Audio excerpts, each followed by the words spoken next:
Welcome back to North Wilkesboro Speedway. We have been gone for 30 years in points-paying competitions, and now we are back.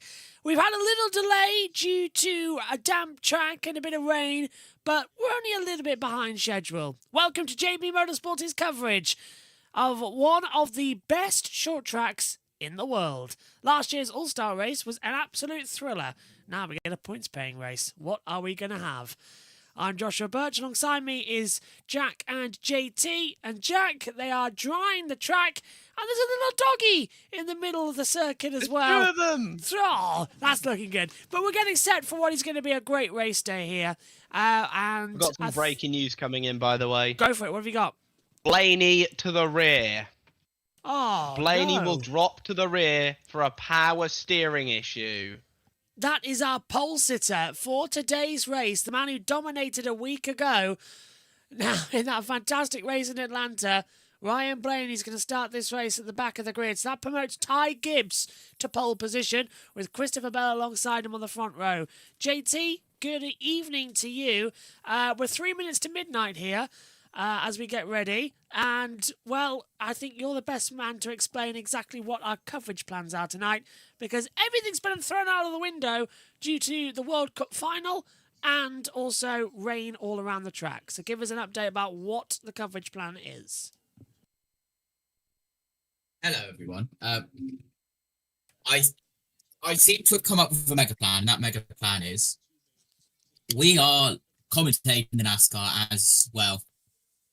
That's what we're doing. Now, IndyCar will be IndyCar radio. That will go live when we have a start time. There is also a members BTS feed for the NASCAR, which we will get going momentarily. As yeah, it's going to be wild. It's going to be good, and hopefully I have timed something up perfectly in a couple of seconds. This intro is really long. I forgot how long it was. Incredible. But yeah, going to be chaos. Going to be a good one. Big news for Blaney going to the rear, and we pause 5 seconds for the sync. And hello everyone, welcome to the members BTS feed and the JBM broadcast. JBM members BTS feed is now live channel members. Yeah, so if you want to get over and see all the behind the scenes about how JT is helping produce the stream from Race Control, get over there. You can also hear all the Race Control messages and all of the driver radios that we've got over there on the members side of things as well. And also, you hear unfiltered JBM commentary. So for instance, if I press this button here and go, you only heard that bit on the media briefing. As they come into it. So yeah, behind the scenes, so you hear all our talk back, all our systems as well. If I say anything to the boys, you hear it live on the member stream as well. It's the perfect place to be, to sit back behind the stream. Well, what have you got? This is where I say that it was scanner audio only last week.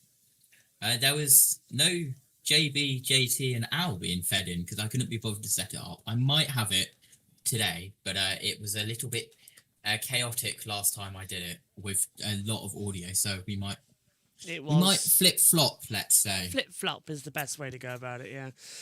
Let's head back then to the Premier Sports, and that's our TV commentary in the UK. Let's go to TNT for all the action in the build-up. Gentlemen, please rise if you are able.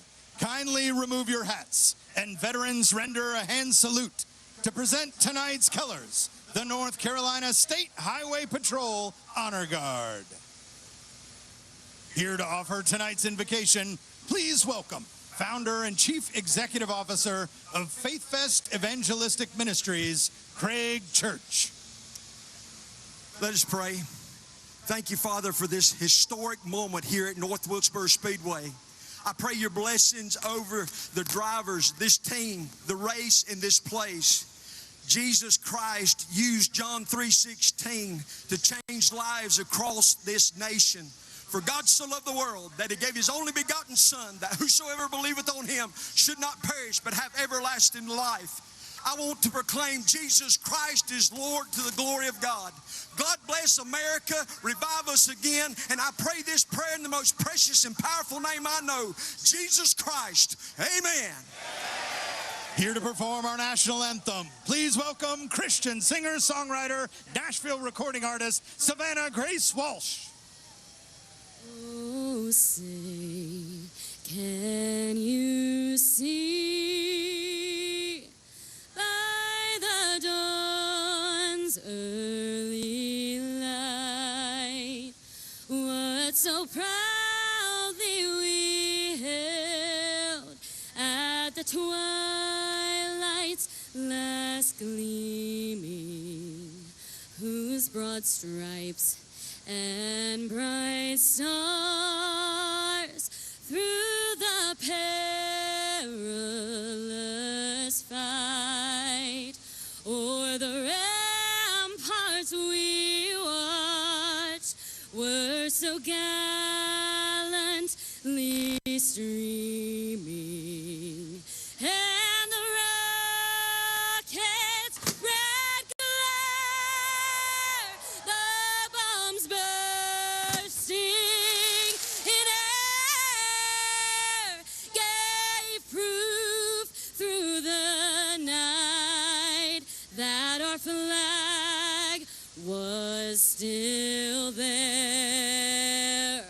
Oh, say, does that star-spangled banner yet wave o'er the land of the free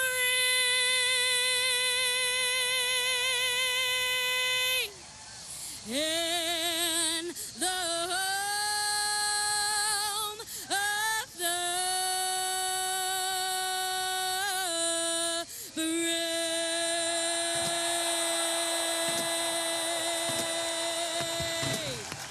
For the first time in 30 years, NASCAR is back at North Wilkesboro Speedway. The truck race was absolutely fantastic a few days ago. What are we going to expect as we get into the action here today? I can't wait. As we take a look around the circuit. Latest update, we are now 90 minutes delayed on the IndyCar strategy side of things. We are waiting for an update. NASCAR Cup Series is heading to North Wilkesboro Speedway for one of the most anticipated races of the season. For the past 3 years, North Wilkesboro has hosted the All-Star race. But for the first time since leaving the schedule in 1996, points will be awarded here tonight. This iconic short track is 5/8 of a mile, meaning the laps come fast and the racing stays tight. North Wilkesboro is known for its unique layout. With an uphill backstretch and a downhill front stretch, the elevation change affects how the cars turn, how it grips, and how drivers set up passes. Because of the short track length, traffic becomes a major factor almost immediately. Leaders catch the slower cars quickly, which can completely change the flow of a run. Drivers must be aggressive enough to move forward, but strategic enough to avoid getting trapped in the wrong lane. Passing here is not simple. Tight corners provide limited space. Once tires start to wear, it becomes even harder to get to the front. North Wilkesboro was repaved in 2023, but even with the newer asphalt, tire wear still becomes a factor instantly. we caught up with a few drivers to hear what they had to say about racing at North Wilkesboro Speedway. It's going to be super, super hot. There's going to be a lot of cars on the track, and there's going to be a ton of rubber downs. So I think the track's going to race a lot different, and it's going to change a lot from the time that the green flag drops to the checkered flag drops. So being adaptable, being able to run the different lines, it's a great venue, and we've already seen the track really open up to race all over the place, and I think that's just going to continue to improve whenever you get more cars on the track. You're going to get free into one, just go downhill, but then you catch the banking, and then into 3 you're going uphill, but it kind of falls away, the banking a little bit. So yeah, I mean, you're always constantly racing elevation more than you are drift there, I think. After 3 years of all-star racing here, tonight you can expect chaos as drivers leave it all on the track for the chance to earn points. Who will bring home the checkered flag? Let's watch and find out.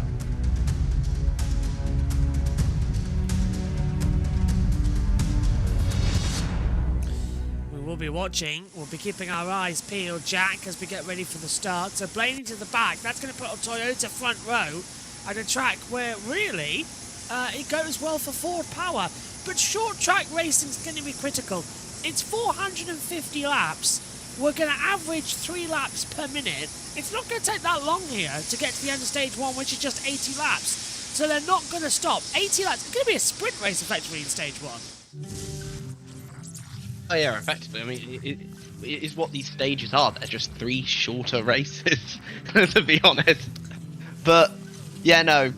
I still think Toyota are strong here. I think Ford as a whole aren't as strong as I mean, Toyota have been on the ball this year. Let's be quite honest. They have been absolutely on it this year. Of the first-time winners this year, 2 of them have been Toyota drivers. So we'll see what happens, but again, I'm sticking with Denny Hamlin for this race win. Don't blame me one bit. JT, who have you got for tonight's win?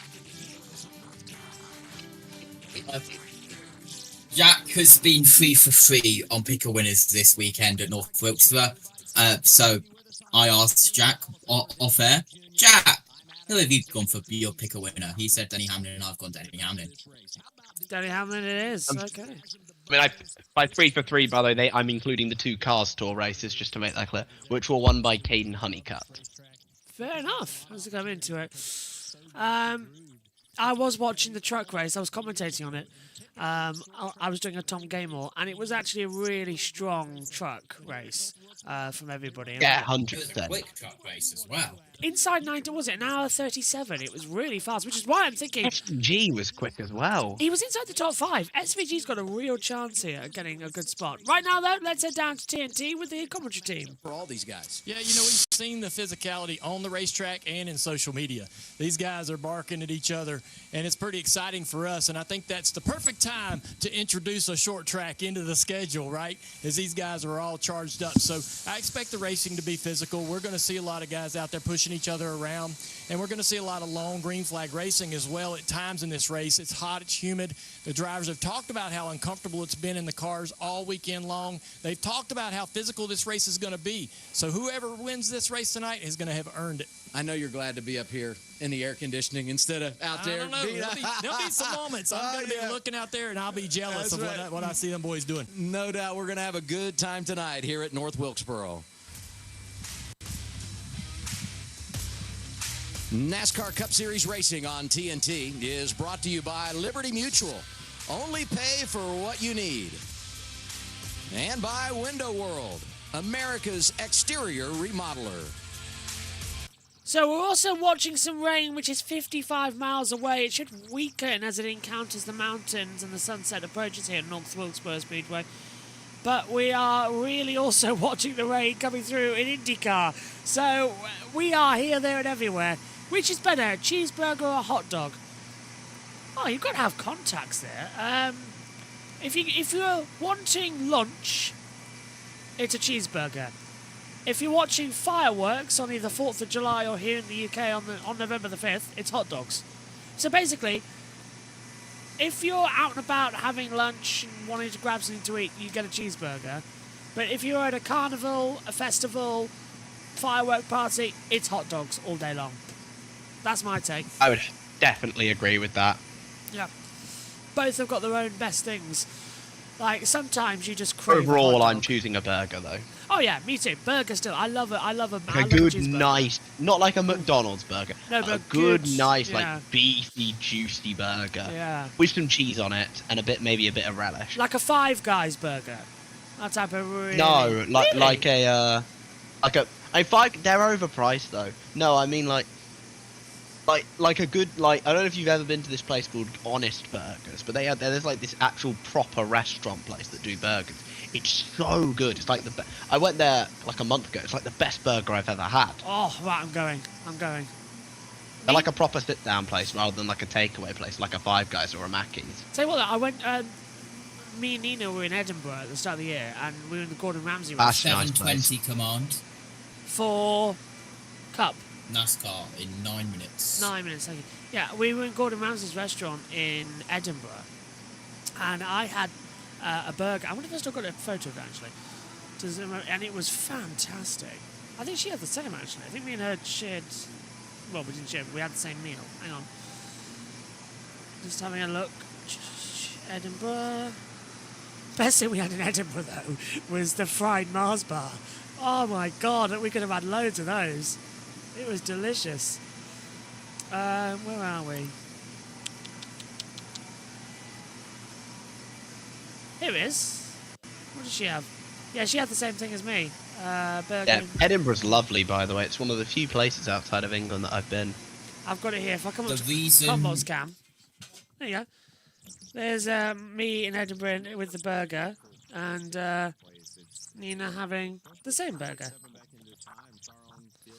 Anyway, go on, JT. What you got? That looks very nice, to be fair. It was The delicious. reason, by the way, for the delay between National Anthem and Command is that they had to move the stage, and now they're drawing the part of the track where the stage was. Ah, okay. Okay.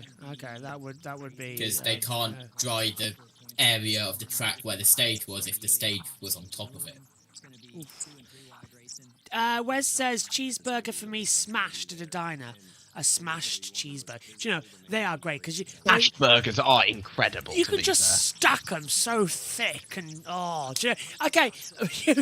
You're actually making me want to order a cheeseburger during this broadcast. All right, now. I'm off to Mackey's now. See you guys. Do they deliver it this time of night? IndyCar Fox on air 3 Probably minutes, not. but still battling lightning and rain. No cars on track for a little. I mean, there while, is- but going live in 3 minutes. Well, IndyCar Radio's not. There on is a yet, Mackey's no. close to where I live, to be fair, that's open 24 hours, so... I'm gonna, yeah, we'll have a look. Yes, something to consider, as Michael just put in the chat. The Cup guys do actually have rain tyres, so this is something that we don't really see that often here. But the Cup series and the trucks had 3 sets.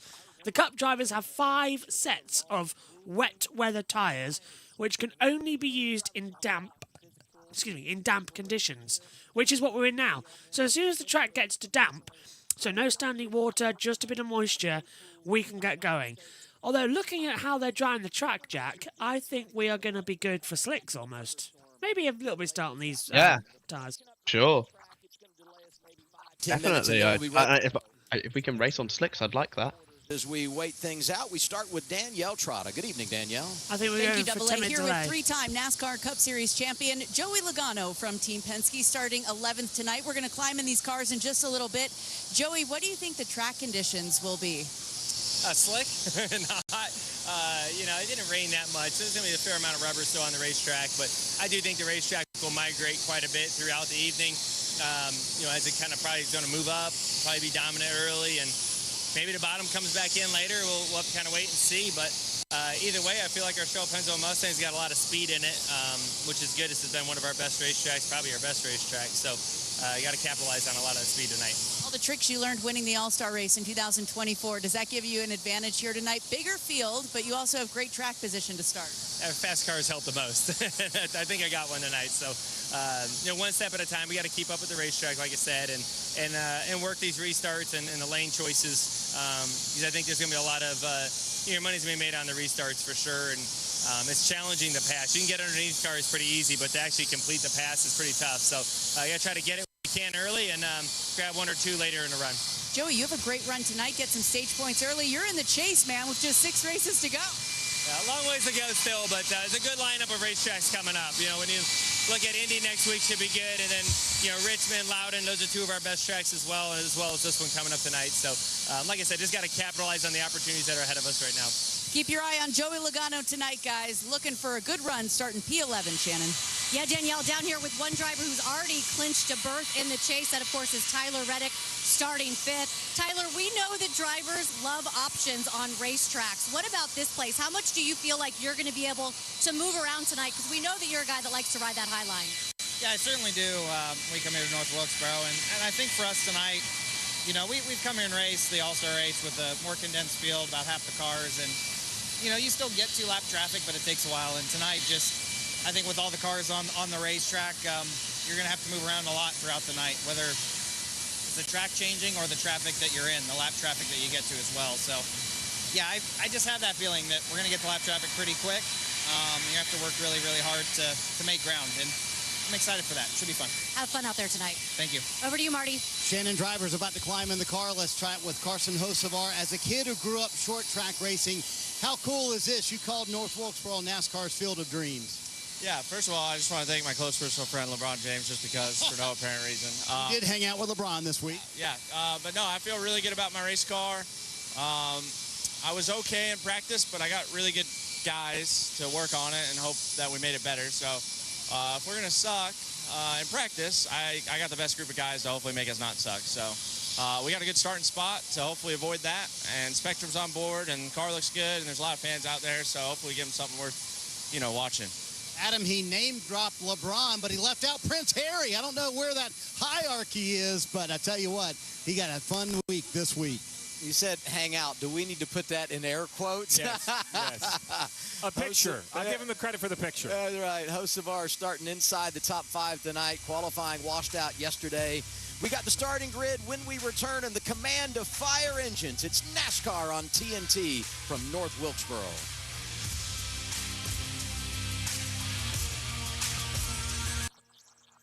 Three minutes until the command to come through.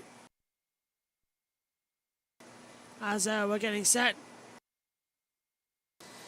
So, 3 minutes until the command at 20 past the hour. So that's literally a 5-minute delay, Jack, from what we had. That's not bad at all. No, not bad at all. Fair enough.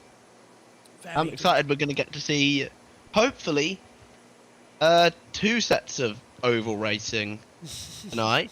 I mean, it depends if the rain decides to go away in Nashville. I don't know how the racing is going to look, but we're going to get some bit of slightly slow racing, and some, we just say, much quicker racing.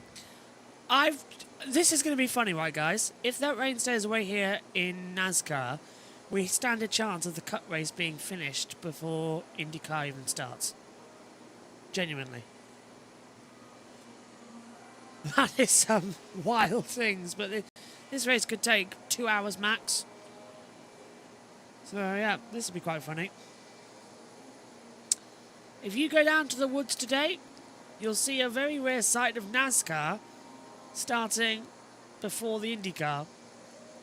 Both tracks have lights, so we're good to go throughout. If we do end up in a weird situation where NASCAR gets red flagged due to rain and they lose the track, but IndyCar is still racing, the JB Motorsports team will move over to covering the IndyCar race, but you at home will still hear that commentary. So if you remember back to IndyCar qualifying and the All-Star race, when we did both coverage, we would be doing both coverage again as they come through. Right, let's go back to TNT. The line on the building says it all. The legend lives on right here at North Wilkesboro Speedway. We're getting you set up for the Window World 450 on TNT. I told you we had a thunder shower move through. Track is almost dry, and it's just about time to get the command. Yeah, we're getting set then for the command to come in here at North Wilkesboro Speedway. The first cut race in 30 years at this incredible venue. Are you ready for the most famous words in all of motorsport? let's head downstairs to the track. This famous speedway can live once more. Here it is, the command. North Wilkesboro Speedway, here to say the most famous words in motorsports. Please welcome NASCAR Hall of Famer and 3-time North Wilkesboro Speedway winner, Rusty Wallace, along with Chairman and Chief Executive Officer of Window World, Tammy Whitworth. Gentlemen, start your engine!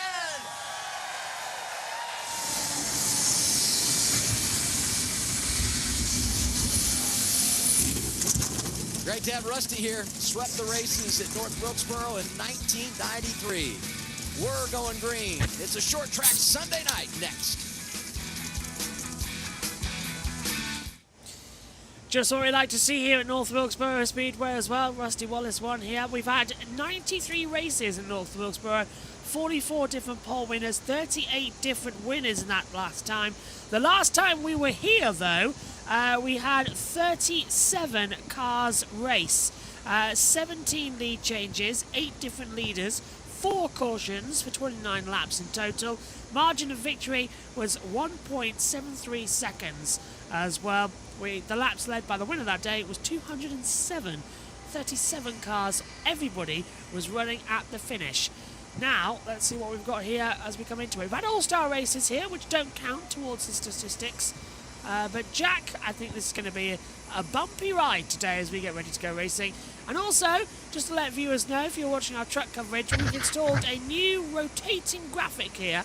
So every 2 minutes, the screen will swap from the battle screen here to the driver tracker. And then it'll keep flicking backwards and forwards throughout. Jack, we're getting ready to get going, and finally we can go racing. Yep. Super hyped. This is one of the best tracks on the schedule for me, especially best short tracks. I'm so happy to see this place back and finally getting a points race and getting the respect that it deserves. It's an incredible circuit. It's an incredible attitude they've Radar got to looks racing. good, by the way. Thank God for that. Yeah. Let's go racing! No more rain! No more Atlanta! Let's get going! Which direction you're going. Either way, a couple of legends representing when you come here to North Wilkesboro. Qualifying rained out yesterday. Let's get to our starting grid presented by Liberty Mutual. Ryan Blaney won last week at Atlanta. Unfortunately, they had to make some changes to that car. He drops to the rear, was scheduled to go from the pole. He's on the front row with Ty Gibbs. Row 2, Christopher Bell. Been so close lately. He's there with Carson Hocevar. Row 3, Tyler Reddick comes in second in the regular season championship chase. He's next to fellow Toyota driver Eric Jones. Row 4, Denny Hamlin leading the regular season standings. He goes off next to Shane Van Gisbergen. Row 5, Chris Buescher, 2 career wins on short tracks. The same for Chase Elliott, who got it done earlier this season in Martinsville, Virginia. We'll continue to show you the grid bottom of the screen. For now, let's go downstairs, hear from our pit reporters. Danielle leads us off. Adam, Kyle Larson is starting deep in the field tonight, P27. But as crew chief Cliff Daniels told me earlier today, don't worry about it. Remember, the last 2 all-star races here at North Wilkesboro, we started last. We methodically worked through the field. By the end of the first segment, 18th. By the end of the next segment, 12th. To start the final segment, 6th, and contended for a win. I gave Kyle Larson a car he can move around with, search with, and gain track position quickly tonight. Watch out for Kyle Larson, Shannon. Hey, Danielle, your points leader, Denny Hamlin, he is rolling off 7th tonight. He has already secured a spot in the chase, but that championship lead is under attack by Tyler Reddick and Ryan Blaney. Just 65 points separate those top 3 drivers. So I asked Denny Hamlin, does he go on defense, starting to protect that lead from those other guys? His answer was simple. No defense, I'm pushing. Marty Snyder? So, Shannon, which driver in the field has earned the most points on short tracks this year? Well, the answer might surprise some. It's Ty Gibbs, the win earlier this year at Bristol, certainly helped out with that. I asked Ty moments ago, what makes you so good at short tracks? He said, maybe more than any other discipline, I can just drive by feel, and that's what I love. And when it comes to North Wilkesboro, there are multiple lanes at this racetrack. That's my kind of racing. We'll see what Ty Gibbs can do tonight, Adam. You know, a year ago, Marty, Ty Gibbs was thinking about winning $1 million in the in-season challenge. He's been eliminated in 2026, but we've reached the semifinals. Here are the matchups. One side of the bracket, Todd Gilliland trying to upset his way to $1 million going against Chase Elliott tonight. And then on the other side, a couple of heavyweights, Christopher Bell, Ryan Blaney, to hand we go to Mamba Smith. You got a couple heavyweights with Christopher Bell and Ryan Blaney, two guys that have won $1 million in the All-Star race before, and to see if they can do it in the in-season challenge. And then, of course, we got Todd Gilliland, the Todd father. He is trying to take down the fan favorite Chase Elliott. If you want an underdog story, that's the one that I'm looking at. Todd already got his commemorative shoes from Bleacher Report. Super excited about that. Now he's trying to fend off one of the fans' most popular driver in Chase Elliott. We will see if the Todd father can make it his way to Indianapolis.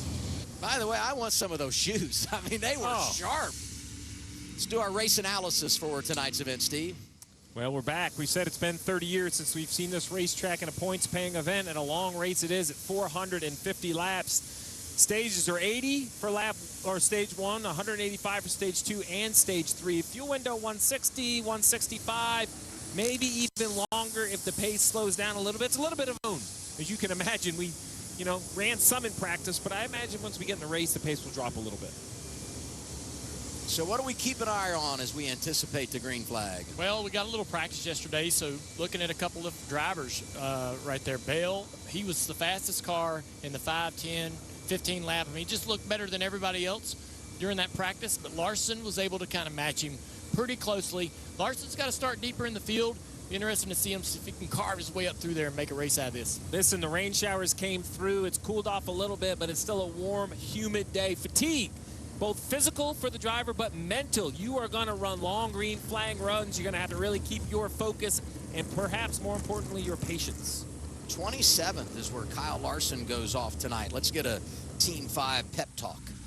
Right, North Wilkesboro, it's time to go. Man, what a great night for a race up here in the hills of North Carolina. Great crowd on hand. Thank you all for coming to hang out with us. As always, folks at home, thanks for tuning in. 5 team, we got 450 laps under the lights tonight. Let's go get it. So we talk about Larson coming from 27th. Ryan Blaney, I said it has to make that steering rack change so they go to the rear. And then I think about the one of Ross Chastain and the adversities they face at the start here tonight. Yeah, he's rolling around in 13th, but under penalty, he'll have to go to the back of the field to start because he failed inspection 3 times. More importantly, and perhaps more penal, when we see the green flag, he'll run 1 lap and then do a pass-through penalty down this very long pit road. He's going to lose at least 1 lap. I think he should blend basically right in front of the leader, nearly 2 laps down. So Ross Chastain will really be starting for, he said he's starting for basically Statesville, which is an hour down the road. We talked to him yesterday, but he's positive about it. Hopefully he'll get some quick yellows, get back in the lead lap. Well, and when you have some positive things in practice, there's encouragement. And when you look at their results lately, they've had some speed. So maybe he can get that early caution that he needs, get on the lead lap, and be a player in the game as we go throughout the night. I mean, this tells the story.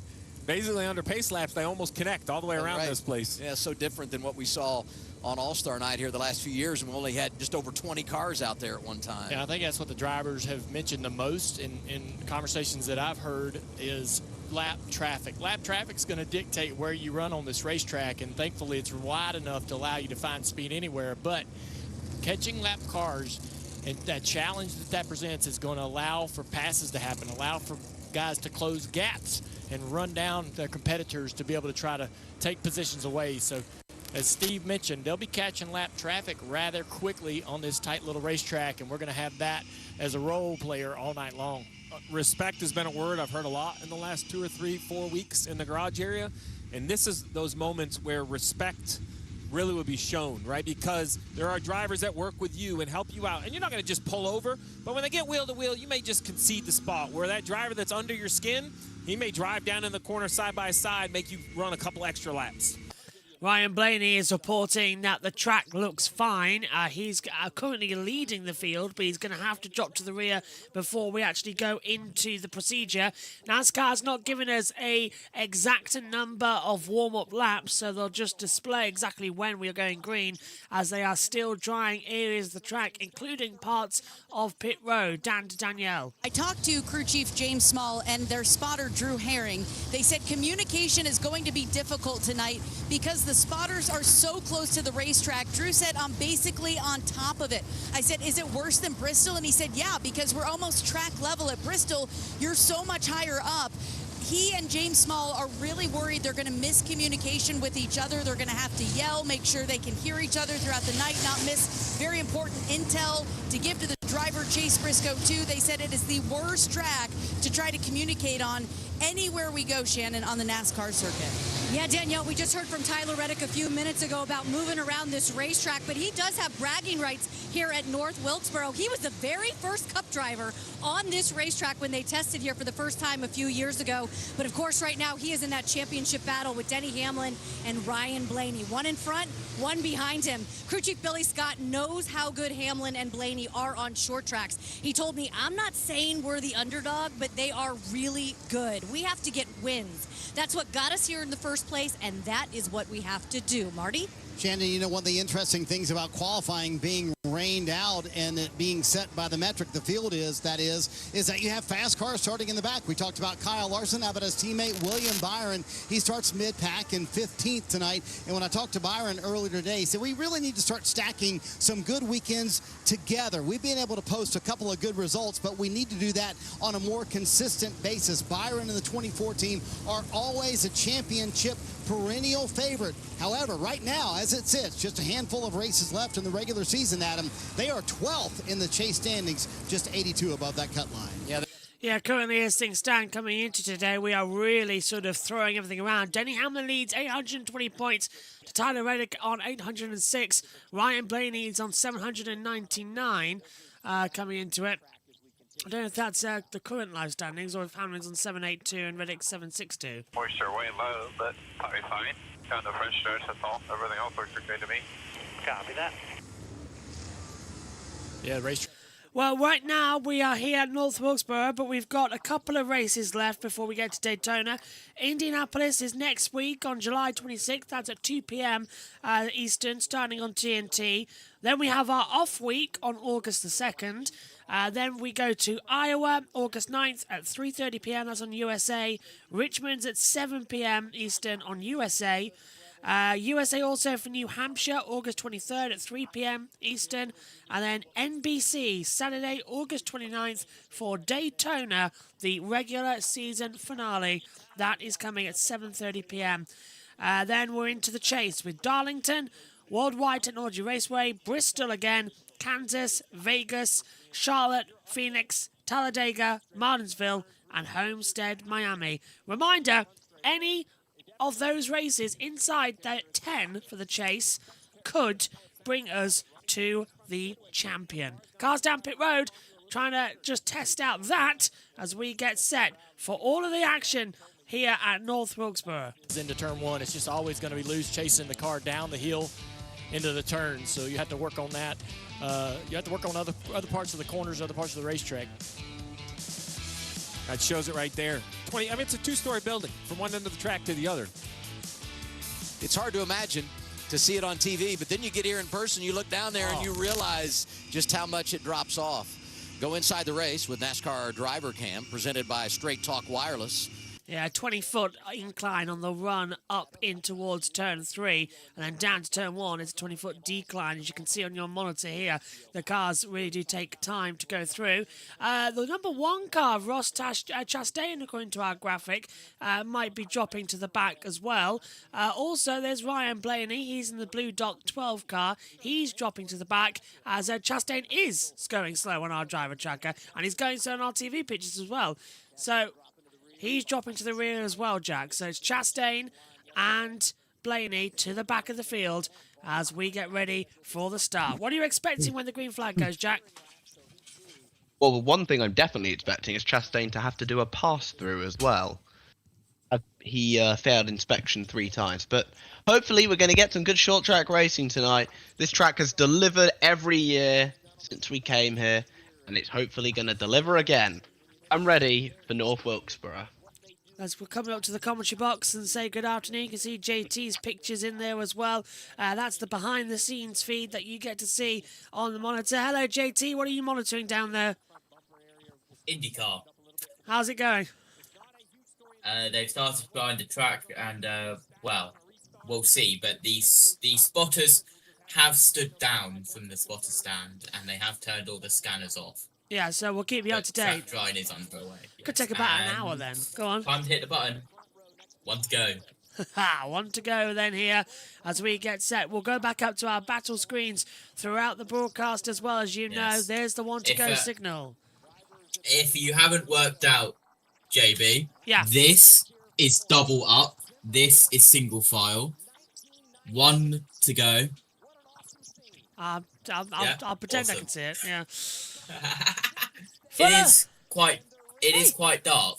It is quite dark, and there is rain coming in about 45 mile away. Pace car peels in. For the first time since 1996, North Wilkesboro Speedway has a cup race. Welcome back to a points-paying championship. You have been sorely missed for the 94th time here at the Speedway. The green flag falls and we go racing again at North Wilkesboro. Into turn 1. It's a good start from the 54th Ty Gibbs. He'll have the lead. Coming down low though, Bell trying to get ahead already of Carson Hocevar, who's come round the outside. Hocevar trying to take second place away from Bell, and he's done so over the line. So Gibbs leads lap 1. It's an 80 lap though, so it's going to be quite a quick little sprint in this first stage. Gibbs, Hocevar, Bell, Jones, Reddick, Hamlin, Van Gisbergen already up into 7th position. Busher, Elliott and Logano the top 10. And Jack, they were all quite calm in that first couple of laps. Yeah, done very, very well to keep it clean so far. Still some side-by-side action. You see SVG battling there with, I think that's Chase Elliott. Looks like it, Those two were battling a lot in the truck race yesterday. SVG getting a remarkable 3rd place finish. His best finish, I think, in his Truck Series career. Yep, it is. He's really outshone himself because he doesn't run road courses in the trucks. He only does that for O'Reilly as well. So the trucks, he's mainly focused on doing oval races, isn't he, to try and build up his portfolio. Yeah. As Gibbs continues now by 0.3 of a Yeah, second. got the same finish at Glen, 3rd place. Wow. Not too bad. He's not a bad driver actually now, SVG. And this is a short track, so like we saw at Martinsville as well and other circuits, you know, he starts working better, doesn't he, at shorter tracks because it's just easier for him to run at. And remember last year in the All-Star race, he was quite good. So SVG now running alongside Chase Elliott for 7th position, looking quite strong, looking good. And yeah, take it. Go for it, SVG. Gibbs, Hocevar, Bell, the top 3 as we now just settle in for a nice 80 laps first stage here at the action. JT, what are you noticing on the scanners as SVG and Elliott still battling hard? Ryan Blaney reminded on the radio just before the race to remember about the softer front bumper after the rule change for less foam. Chastain is 1.5 laps down after serving his pass-through penalty due to multiple technical failures in tech. He is down in last place and 37th. Bell being told his Boston been out bad on a bump in turn 4. Tell you what, watch out for Joey Logano. Hasn't won a race all year. Has been looking really bad. This is round 21, and he has yet to win. He's running currently inside the top 10 and looking strong as the 43 of Jones and the 45 of Reddick going side by side. Reddick's just ahead of his championship rival, Denny Hamlin, who is the championship leader. Hamlin's on 7.82, Reddick 7.62. Gibbs is 3rd in the regular season on 6.57. That's that's great news, isn't it? As he leads at the moment, he'll move up to 733 if he wins this race overall. But Jack, Ty Gibbs is having an amazing season. So much in the off-season, do you remember he was told how, he had to baby him and he needed a lot of support. He won that race earlier on this season. He's gone, well, actually, no, I don't need that. I'm actually a capable driver now. He's really developed and grown up this year. Yeah, definitely. Hocevar still in second place as well. Well, still a bit of a mixed character for me, Hocevar. I love the guy. I think he's hilarious. But the on-track antics aren't going to help him, though. Because the problem is no one's... And he's just lost second place. Yeah, Bell's come through. Right as I'm talking about how great he is, he loses a position. Brilliant. But yeah, Hocevar, he's a really... From what I've seen, he's a really funny guy off the track. On the track, he might need some stuff to work on still. But that said, he met LeBron James. Apparently, he met Prince Harry as well, according to him. That, yeah. And he met Prince Harry. Oh, sorry, Harry the ex-prince, I should say. But yeah, apparently he met Harry. The Duke of Windsor. Yes. Yeah, apparently he met one of our former princes, so not too bad. Thankfully, he didn't meet the other former prince. Duke of Sussex. That's it, yeah. I think I'm one of the two. Anyway, down to the... Very good. They are... As someone who was born in Sussex, they are the Sussexes, yes. Yes. Nina lives in Sussex, doesn't she? No. No, that's Suffolk. There we go. As they come round through. Reddick batting with Jones. Jones trying to go around the outside. And it's still in battle. You think I know, as I do go there a lot, don't I? By the way, there's our first full changeover. If you didn't join us for the truck race on Saturday night, do you like that? Everybody was requesting they want both the full data screen and the driver tracker, so we've now got it on rotation. Does that work for you all at home? It's rotating, so everyone gets the best of both worlds. As we see now, after 30 years, we are racing, and it's some good short track racing as well. Ryan Blaney, he's trying to make his way up. He's just past Zane Smith. He's up into 30th. He's battling with Gregson, Zilich, Berry, and I think Stenhouse is in that mix a little bit. So a good little start coming through, as we now ride with Kyle Larson. Looking on board as well, keeping his eyes laser focused.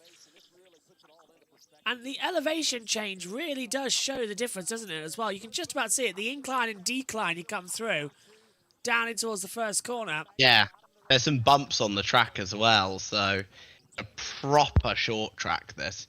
And a track with a lot of character. Oh, lock up in front there. John Hunter Nemechek. And he's going to slip through on the inside as Kyle Larson, so it makes another place up as Joey Logano's made his way up into P6 now, according to our monitors. What action we're seeing here. So he's there is Larson moving up. And I'm trying to work out where he's gone now. It was Gibbs, Bell, Hocevar, Jones, Reddick, Logano, Hamlin, Elliott, Van Gisbergen, Dillon in the top 10. So looking good. 21 already of 80. And we've done that in 6 minutes. So 12 minutes would be 40. 24 minutes would be the 80. See how quick it goes here at Nashville. And with a short track... it's Larson's 21st. Thank you, JT. As the TNT go to a break. Suffolk's spun like prefix here in the colonies. Oh. I'll tell you what, though. I don't know. Harry was just in the UK, wasn't he, on it coming back? And yeah, I think he met the king. His father. Yes. If the rumours are to be believed. I don't know. The royal family is like one of the least interesting things ever to me. Hey, don't talk about my family. It does not interest me. I'm sorry. Don't talk about my family like that. Oh, that's why people hate them then. Now that was good. I will give you that. Side by side, Reddick and Jones getting very loose out of turn 4. Look out. Jones gets past, but here comes Reddick up the inside once again.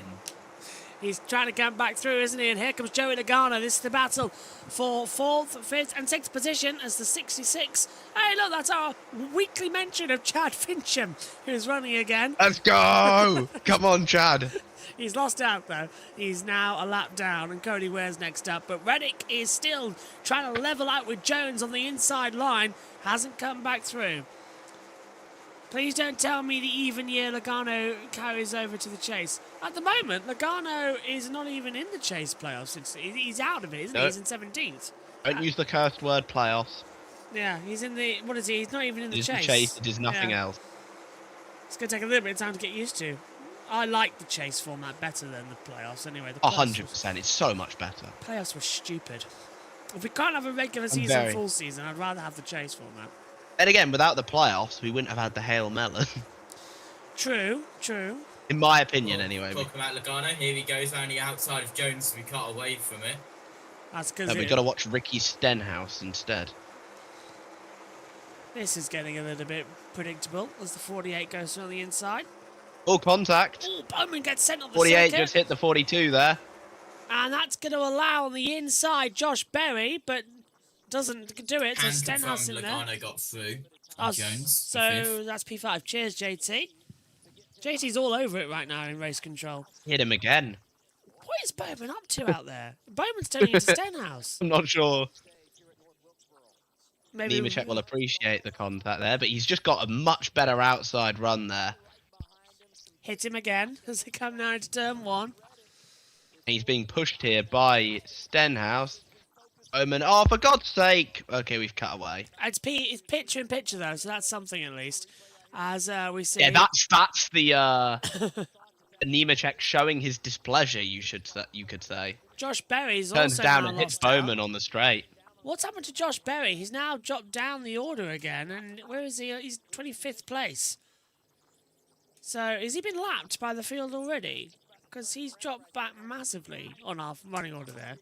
Because he's not in a battle with Bowman. Yes, he is. Here we go. Bowman's 24th, Berry 25th, Nemechek 26th. But Berry's just dropped down several places on that lap alone.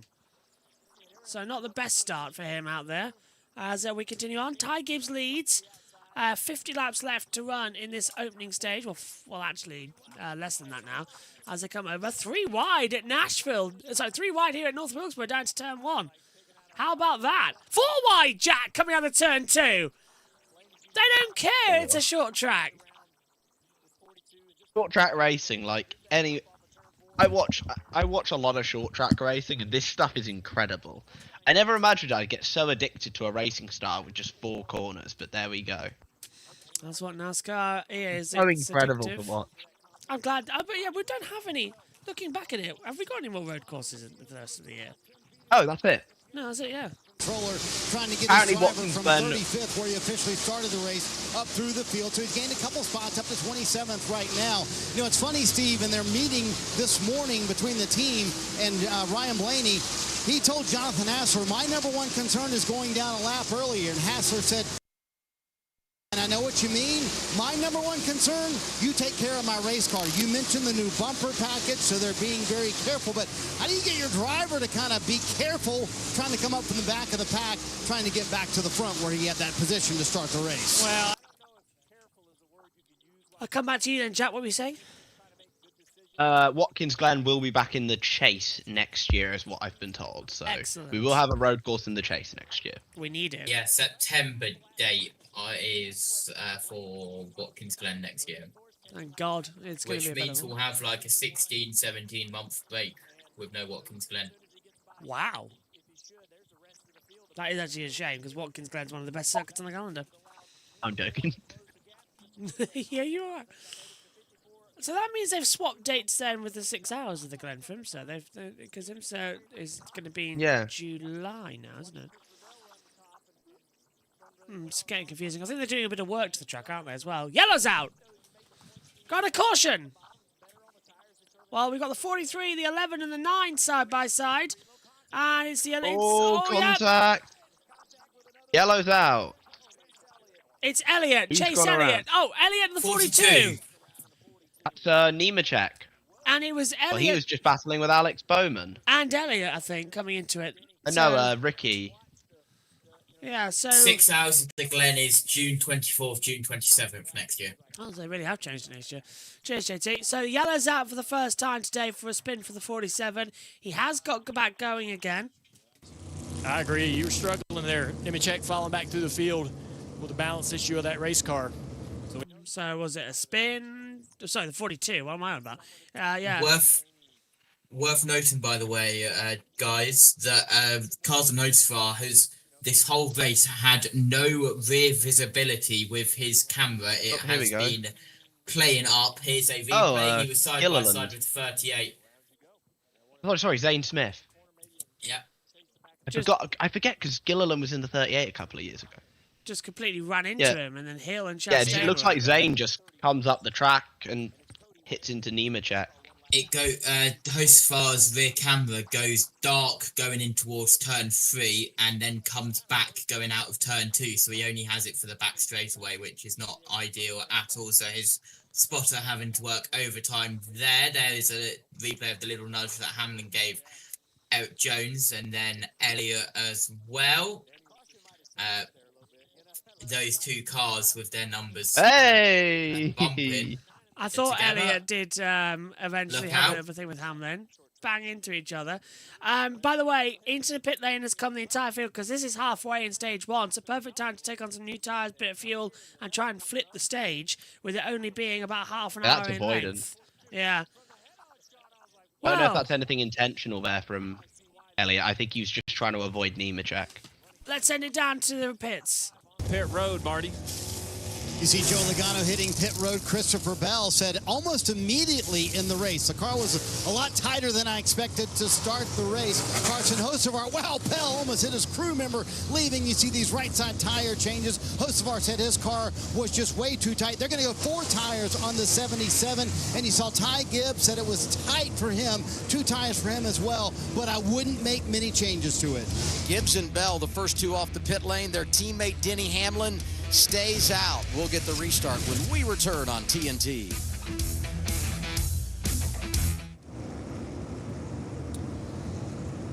So it has started raining harder at Nashville, by the way. They think that the after it stops raining, they think the track drying time will be about an hour. Let's see how we're going to go. Well, if it goes on beyond 4 AM, I'm going to bed. If the NASCAR race is done and IndyCar's nowhere near starting, I'm just going to bed. Rain has lightened up considerably here at Nashville and some blue sky, but also potential for more rain, Bob Pockrass is saying. There is a chance that the IndyCar... The radar looks alright, to be fair. Yeah, but Bob says there's more coming in. There is a chance that the IndyCar race could get moved to tomorrow. They do have lights. They are going to run. They do really want to get it in this evening, though, they have said. Yeah, so we're just going to wait. I just realised that I am now double because I'm trying to do some cool behind-the-scenes stuff. Hold on. Go for it. So Denny Hamlin now leads from Ty Gibbs in 2nd, Bell 3rd, Van Gisbergen now 4th, Michael McDowell 5th, Logano 6th, Reddick is 7th, Jones 8th, Larson 9th, Hocevar top 10 as the caution stays out. The field has bunched up together, so it shouldn't be too long of a caution here for it, because everyone has come into the pit lane. They opened up the pit lane quite quickly. But as soon as we have an on-air time for IndyCar, we will go on. But they're now over 2 hours delayed, which is not great news.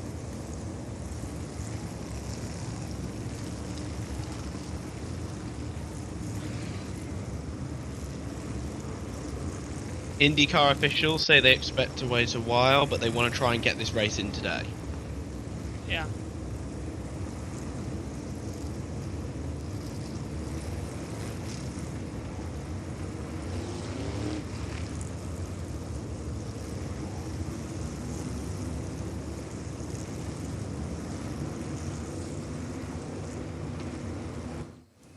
Let's head back to TNT then as we wait for the green to come back out. NASCAR Cup Series Racing on TNT is brought to you by BrezTree. Visit us at bsky.app. And by Window World, America's exterior remodeler.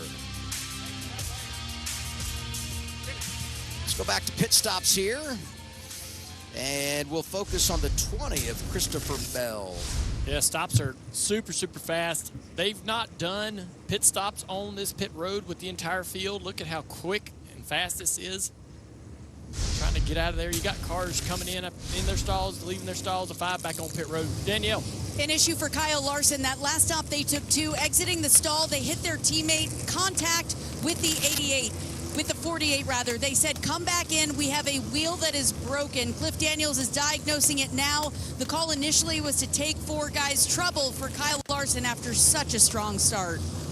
Well, you mentioned 2 tires on the 5, trouble there that if he hit hard enough to break a wheel, you see him measuring up underneath right now. Measuring the toe on the front. I think they're measuring yeah, exactly. I couldn't quite see it, but there's to the left side of that crew member, there's a piece of aluminum. You see it in his hand right there. So measuring the front toe. Strategy, pretty busy. Okay, let's take a look right here on board with Logano. Excuse me, with Larson. Man, that's a hard one. Smokes. That was a hard hit. Yeah, 88. That was the 88 is Zillage. So the 88 is Zillage. Yeah, so the 88 is Zillage is likely there's some damage. That was way harder than I expected. He's been to pit road. You see the repair there.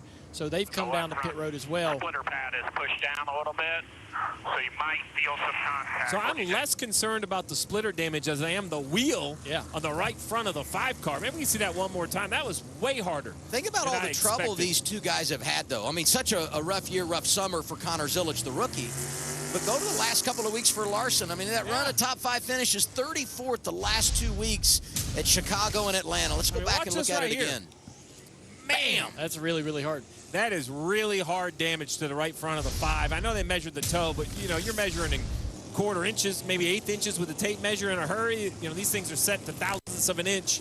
Another quick update, the 11 of Denny Hamlin has taken the lead over, stayed out from 7th. So old tires for Denny Hamlin, 2 tires surround him. And he does the choose going outside for the restart. Gibbs to his left, row 2, Bell, Van Gisbergen. They're coming to the Echo Park Automotive. Here we go, into the restart zone. JT's got his camera fully set up. Hamlin takes us back to green flag at North Wilkesboro. And now he's got Gibbs, Bell, Van Gisbergen, McDowell and Logano all coming in cleanly as they sweep out of 2 and immediately into 3 and 4. Still a couple of side-by-side maneuvers further back, Jack. 2 wide, nearly 3 wide, 2 rows in. So, okay, good start. Hamlin has it, and Shane Van Gisbergen is into P2. Whoa! Great move. Oh, up the track. Go on, SVG. The 2 people battling for 3rd and 4th. That's Gibbs and McDowell, I think. They have a bit of a history. And McDowell is up into 3rd place. Reddick's trying to get involved in there as well as Gibbs. SVG is all over the back of Hamlin as well here. Could SVG win a stage at a oval? That would be quite something as he's going for it on the inside. SVG trying to take the lead away from Denny Hamlin. Down low into turn 3. Hamlin in the centre line. SVG puts the power on coming out of the corner. Is he going to have the traction over the line? The cameras break up at the wrong moment. Hamlin had him by 30 thousandths of a second at the line. But my goodness, Jack, these 2 are battling hard as they try and take the lead, and SVG has got him. Yes, SVG leads a lap at an oval. He's beaten Denny Hamlin, and that was worth it. What That is a run. unbelievable for the Road Course 8. What have you got, JT? The lead on an oval. SVG's radio. I repeat, I'm leading. What the do I do now? You're leading on an oval. He doesn't do this that often. He led a Daytona. I am getting his radio on right now. I'm sorry, Keselowski. No, do it. Honestly, now remember, he led at Daytona, he led at Talladega. They're super speedways. That's an easier track, I'd arguably say, to lead at than a short track. Because here, you have to defend whilst also keeping the power. It's incredibly hard to do, Jack. Indeed, and Hocevar up into 6th position now, trying to get round his teammate. Bell is probably going to clear McDowell off the corner. He is. Hocevar next. These 2 teammates. I'm not mad about about that. He's a threat now. Can't deny SVG. It's just a road course racer. No, can't deny him. SVG has done it. Being fast over 1 lap in an oval is one thing, and this is something that was told to me. I don't think it was. I think it was when. Here it is. I'm going to rewind it. Here it is. Here's that radio that JT was on about. I don't know. Go 3. Hang on. It's taking a little bit of time to get to it. Here it is. Bleeding. What the do I do now? I don't know. Go 3. I don't know. Don't ask me. I talked to him. I said, "You ever run short track?" You should before?" know. He said, "Never he should anything know. like this, but I love it." And remember, he ran the Truck Series race yesterday, finished third in that race. What he learned, Shannon, is that the bottom line works really well at North Wilkesboro. He used it to take the lead here. Oh my God. What have we got, JT? Aaron Bearden has said, in response to STG saying, "I'm leading, what the bleep do I do now?" England in elimination games every World Cup. Yeah, accurate. Yeah. Hey, we beat Mexico. I think we need to work on it. I mean, my gut was dogs was my gut. Copy. I don't know. It's kind of whatever you think. I'm sure dogs is keyword for, I don't know, stay out or come in, but they decided to stay out, and now he is losing track position, just trying to hang in that top three. He might. If I remember correctly, Denny Hamlin uses the term dogs as a reference to who let the dogs out. So he wants to know if he wants to stay out or still go in. 77. So Daniela's right there about it. He uses it as a catchphrase as well coming into it. So in my opinion, he wants to know if he wants to come in to try and flip the stage, even though he's running in P3 now, but he's losing a lot of time. Hamlin didn't stop under the previous run. William Byron is going to try to attack while the 71 is frustrated. Here's what happened. They were 3 wide. Okay, so 3 wide coming round, 2 down low, 71 in the middle. Oh! I completely whacked into him. Cindric hitting McDowell, Jack. Yeah, the two. I think Cindric doesn't realise that there's a Briscoe coming round on the outside. So maybe McDowell's been leaving him space, and Cindric comes up and hits him. McDowell then drives down into him to show a bit of displeasure about that. Not the first time he's lost his temper at a short track. No, it's not. At North Wilkesboro specifically. McDowell, I remember when he tried to dump Ty Gibbs a few years ago in the All-Star Open of all things. I missed that, didn't I? I wasn't there that day. Just 8 to Daniela? that, but he loves this track. Why? Well, he told me I have fast cars. It's one of my favorites. Joey Logano liking this track. He's in P3. Reminder, he is yet to win this season in 21 races. So this is a brilliant start so far to close in. 15 to go in stage 1 here of the Window World 450 at North Wilkesboro Speedway. And your leader, and do not adjust your sets when I say this, is Shane Van Gisbergen. Or, as the truck commentators called him on Fox earlier on, Shane Van Gisberger. No joke, they called him Van Gisberger. What the hell was that about a few days ago? Let's go! That's a new one. That's what I'm sticking to now. I've heard That's name number 5. That is, I've heard North Wilkesboro's new smash burger they've got in the concession stand. Oh, no way! Now that is something to do. Please tell me that's real and that's not a joke. That was a joke that I just made up. Oh, if I ever own a restaurant, I'm making the Shane Van Giz, the Smash Van Giz burger. There you go. I've already said if I have a burger restaurant, I'm calling it Gerhard's. It's a joke, Oh, that's good actually. Gerhard's burger. Underappreciated driver, in my opinion. Oh yeah, Gerhard Burger always was greatest Doesn't comeback. he own since I like was president. DTM now? He was team principal of Toro Rosso for a couple of years. I think he now does own DTM, yeah. Yeah. SVG? Oh, Chad Fincham, by the way. Chad's hit SVG! Chad's door banged What very- SVG! And now that's allowed Ty Gibbs to come right in alongside SVG. No offence, Chad Fincham, but if you get in the way of Shane Van Gisbergen, you won't be the only driver getting punched in the face this evening. I'll be on the I flight don't even know where he could have gone there, I'll be honest with you. He was right up against the wall. He'd still turned down into him and gave him a little bit of a door bang. He could have backed out of it. The throttle works both ways. Why is Chad Fincham still in a race car, by the way? Why?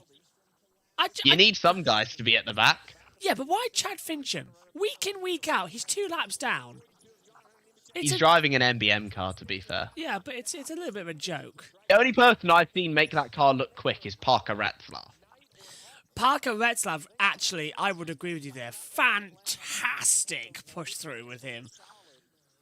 Broke into the top I 20 really, really want that guy to get a good ride. I mean, he's in the best cars he's ever driven. I really hope he gets a race win soon because he is a fantastic talent. Put him in a JRM car, he's winning races. We're closing in on the end of stage 1 here. 7 to go. That's practically about a minute and a half to come into it. 3 wide further back. What's going on here? More damage. That's the 42 battling with Chastain. And down low, is that the 88 of Zilich? Yes, it is. So Larson's in the mix as well. Larson's going around the inside. We're 4 wide here at North Wilkesboro. Wow. 4 wide, come around. Larson's go around the outside of the pair of them with 6 to go. They're not pushing this one, are they? They really are going mental out here. Hunter Nemechek and Chastain are battling for position. Larson and Zilich are on the lead lap. This is the most laps Shane Van Gisbergen has ever led in an oval race, and he has now led over 200 laps in the 2026 season, we've been told by NASCAR Insights. So, wow. Brilliant. Well done.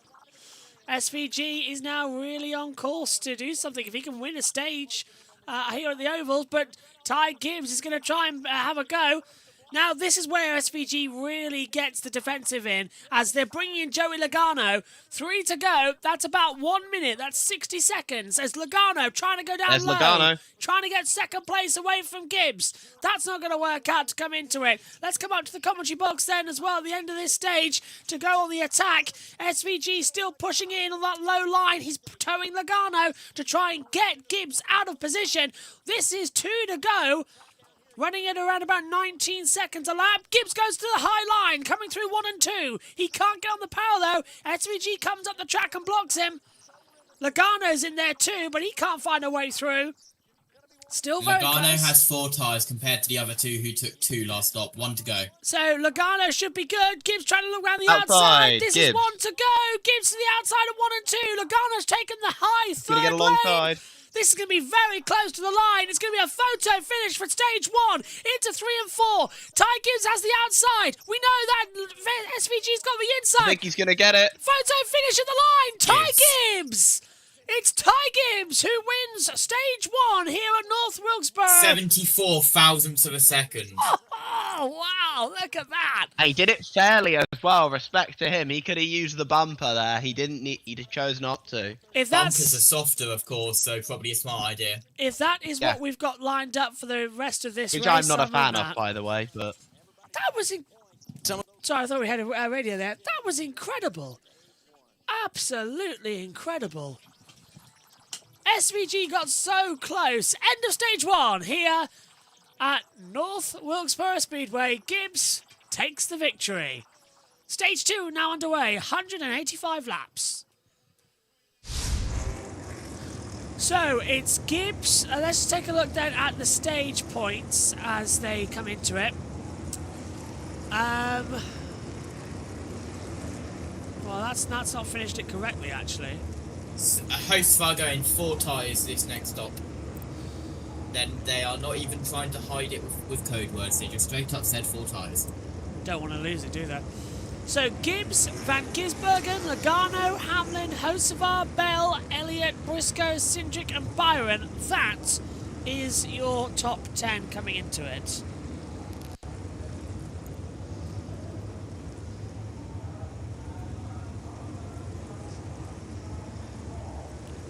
Jack, what did you make Kyle of... Larson Sorry, says his toe link is definitely off, by the way. Who's? Kyle Larson. Ah, okay. Jack, what did you make of stage 1? Good stage. Very good stage. It's Wilkesboro once again proving why it's one of the best short tracks on the schedule. SVG led A lot of personality for the track like this. SVG led 28 laps in stage 1. That's his most ever in an oval race, and he's crossed the 200 laps led, as we said earlier on. A lot of multiple numbers in that one. Logano 22, Hamlin 11, Hocevar 77 in a row there. 9, 19, 2, and 24 for Byron rounds out the top 10 in stage points. What was the first caution for? It was the 42 spinning, wasn't it? 42 yes. was spun out by 38. Turn 2. Yeah. Zane got a bit tight or loose, whatever it was, and came up the track, spun him out. Not intentional by any means. Thanks. I didn't write that down for some reason on my notes, as I just was writing down the stage 1 cautions. Keep that in mind in case those two come back at each other, by the way. Well done though for Ty Gibbs. Really been a good year for him, Tiger. What is he, like, 3rd in points? Yeah. Number 5 team making multiple pit stops to work on the toe link of the car pit open this time. Actually, he's 4th in points. He's on 657. Let's head to TNT. Yeah, he's having a great year. NASCAR Cup Series racing on TNT is brought to you by Napa Auto Parts, Toyota, Let's Go Places, and by Credit One Bank. For what's ahead. Stage 1 complete, a thrilling Stage 1 here at North Wilkesboro. The win goes to Ty Gibbs. On a gorgeous Sunday evening in the hills of North Carolina, pit road is open. Shannon?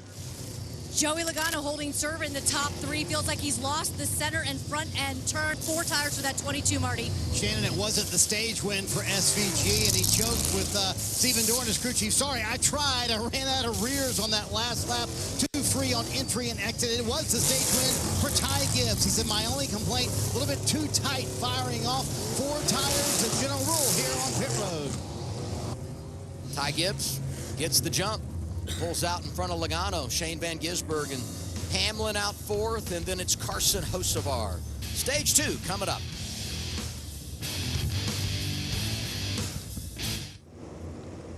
On the radio, Shane Van Gisbergen said, sorry, I just ran out of rears. Update coming in from Marshall Pruitt. The rain has stopped. Fans are being allowed into the grandstands. Track is still wet, obviously, and there's a lot of standing water, but the skies are far more friendly. Latest news coming in from Intercar Weatherman. This complex exiting downtown is going to be a little close as it passes by to the west, so ideally rain lightning stays out of the range, but it's still watching for hit-miss storms. Definitely not in the clear for evening yet. JT. Landon Crosslin saying, getting crew member reports that track drying might be done closer to 9 p.m. Central Time, which is 3 a.m. BST. So this race might be over by then. Yeah. Hey, we might go straight to NASCAR for IndyCars, only driver to take 2 tyres in top 10 of Race of Pit Road, 23 of Bubba Wallace only took 2. So the good news is, and I think I just heard, I will get confirmation, I think I just heard 54 too fast. Section really? 7. Oh. Oh, wow. So Ty Gibbs might have a pass-through penalty coming through. Well, he'd go to the rear. He'll go to the rear. Penalty under caution, go to the rear, penalty during the race pass-through. Look at North Wilkesboro. It is packed. Yep, sold out. Yes, Gibbs confirmed speed in section 7. Oh. That'll mean SVG. Will he be? No, Joey Logano Logano will be the control car. SVG will still be second. Logano will be in control then, as we get ready for this restart. Really interesting factor to consider into this one as well right now is that Joey Logano, if he wins here today, SVG going to run as long as they can. If Logano wins here today, he gets himself inside the chase cutoff. He kicks out Eric Jones. So Logano's a must-win today. It's ironic actually. Logano's playing by the old rules of the playoff. It's a must-win.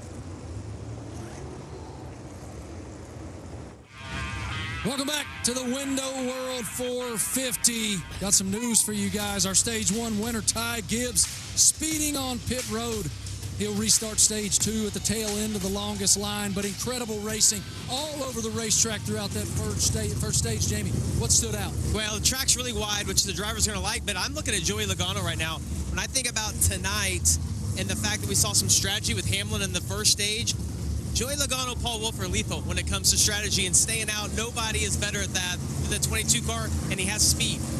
For me, SVG is running up front on an oval. This guy's coming around. I don't like it because we're racing him for points with a 43 car, but dang, he looked good out there. He was that close to winning his first stage ever, not on a road course.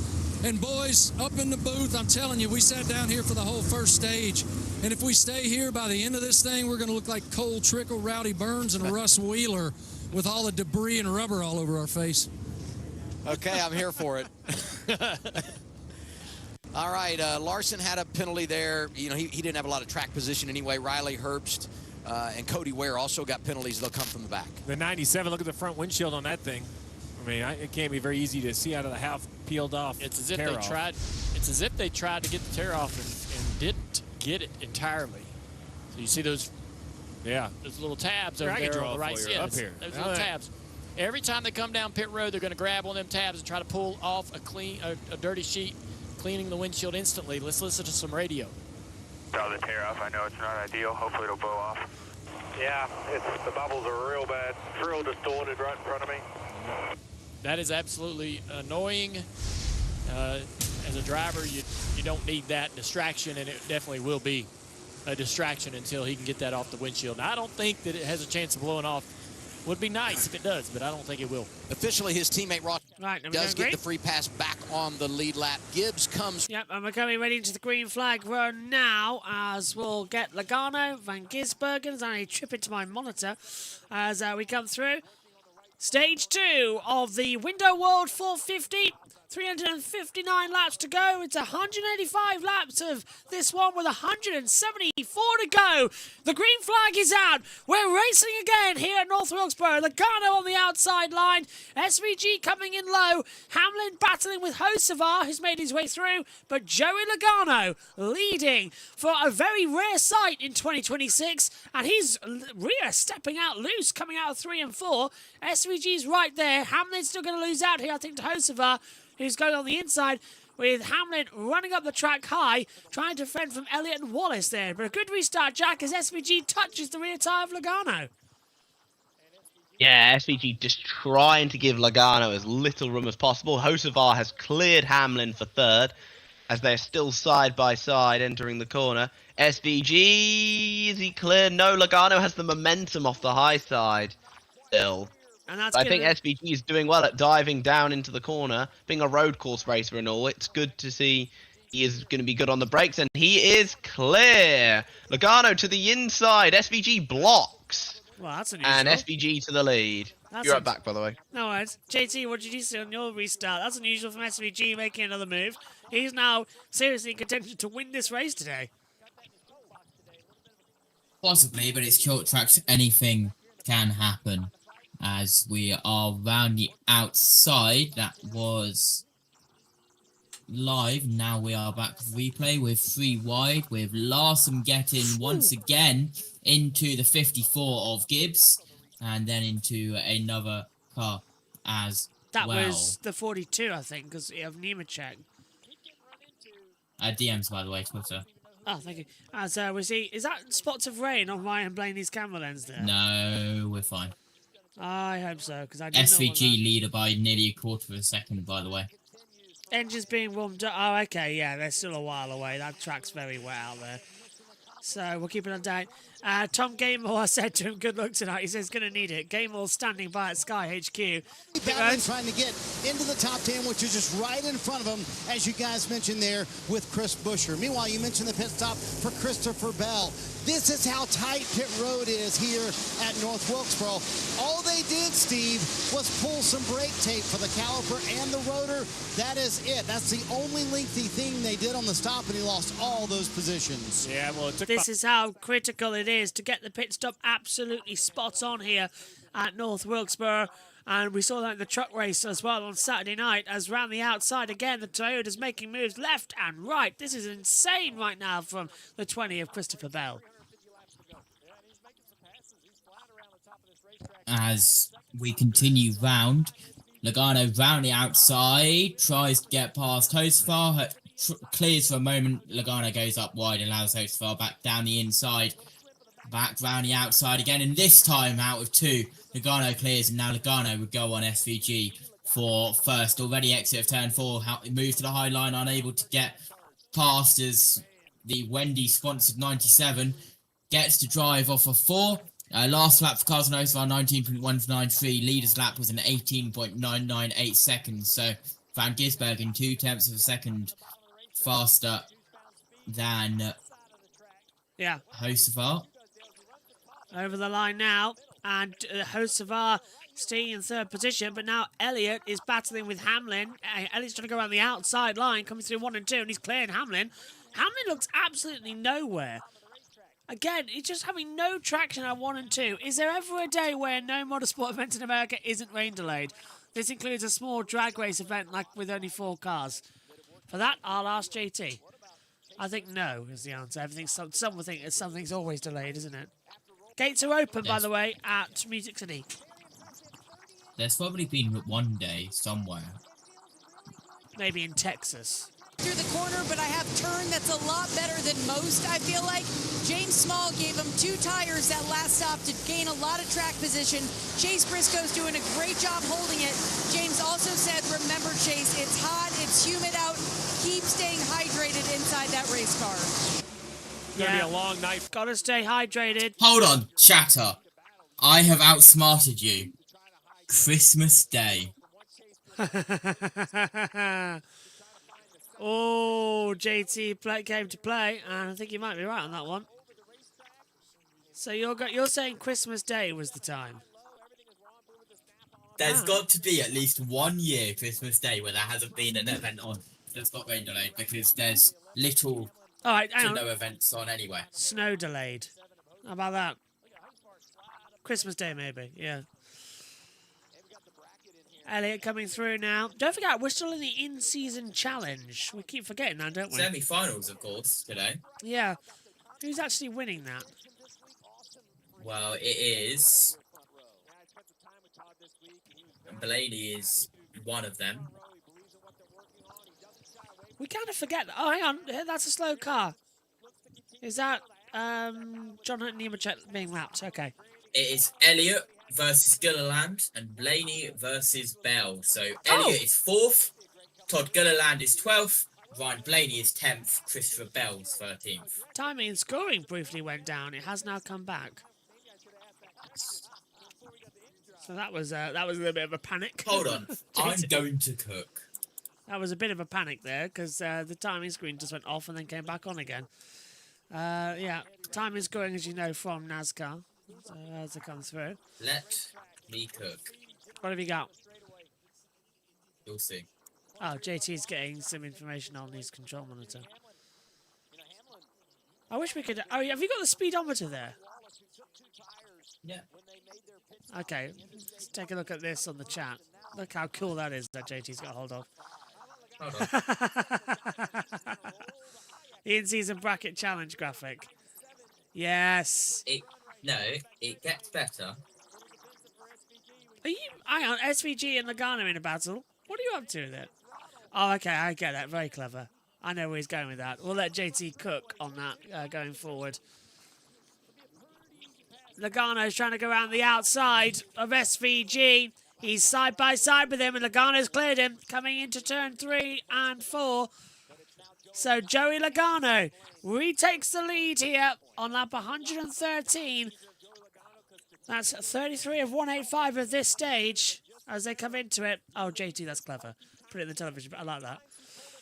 As we hold on through. I can't get the angles right though. It's annoying me. I'll play with it. Oh, we've got time. On board now, that is the 54. So that's Ty Gibbs under attack from Kyle Larson. This is 31st and 32nd places.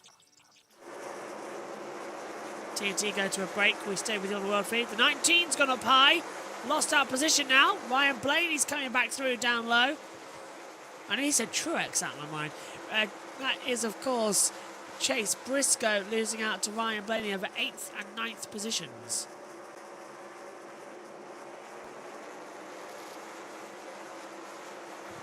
Still in a lot better position than running order. As we come to play. Sun is setting here at Nashville as we vastly approach half distance. It's like 1:14, 4:15. 2:25 will be half distance, of course, in this race. Oh, hello, Bob. Nice to see you back. Hello, Bob.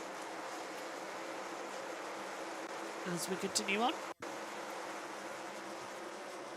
And now the 19 stays ahead. Briscoe stays ahead of Blaney for 8th position. Ty Gibbs trying to hug the inside line. Very slow further back. Larson looking through on the inside. Still can't make that move done.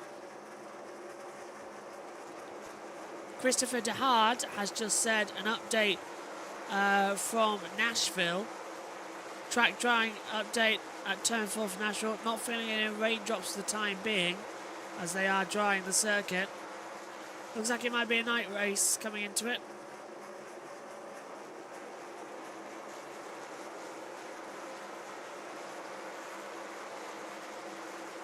Does that work? Yeah, I like it.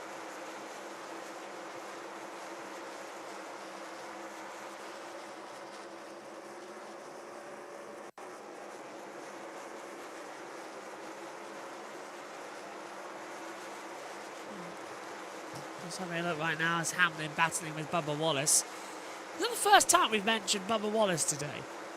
He's running in 6th position and looking really strong as we go back to TNT. I mentioned him once. You did, didn't you, earlier on in stage 1? Yes, I remember that now. Jack's back with us. Logano leading, Jack. Oh, God. I'm sending you something on the Twitter. You sound like one of my grandparents by saying the Twitter. The Twitter.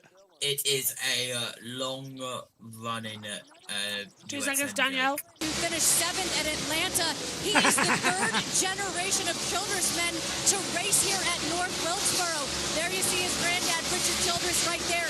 He started in 19 races at this track. Dad, Mike Dillon, he won 2 late model races here. Austin, of course, now driving that 3.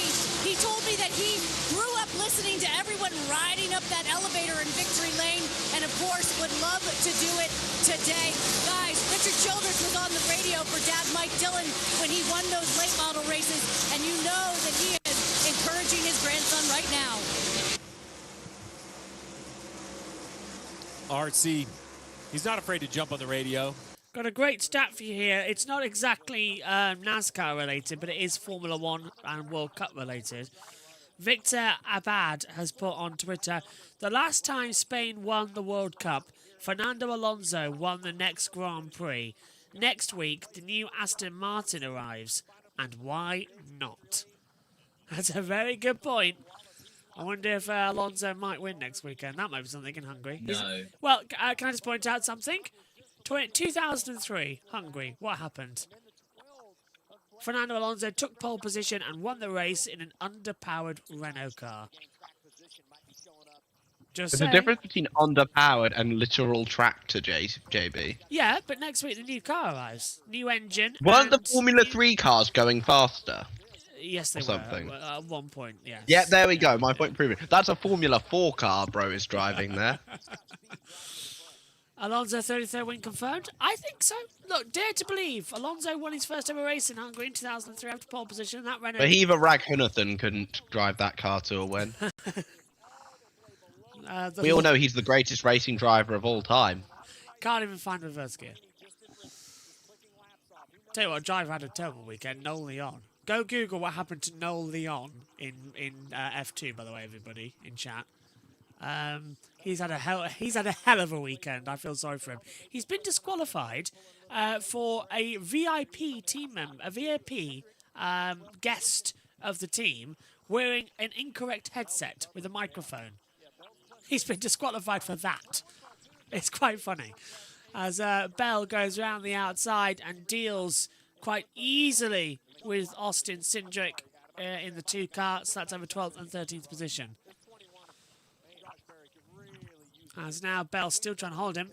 Berry's coming back into the mix here. Who was...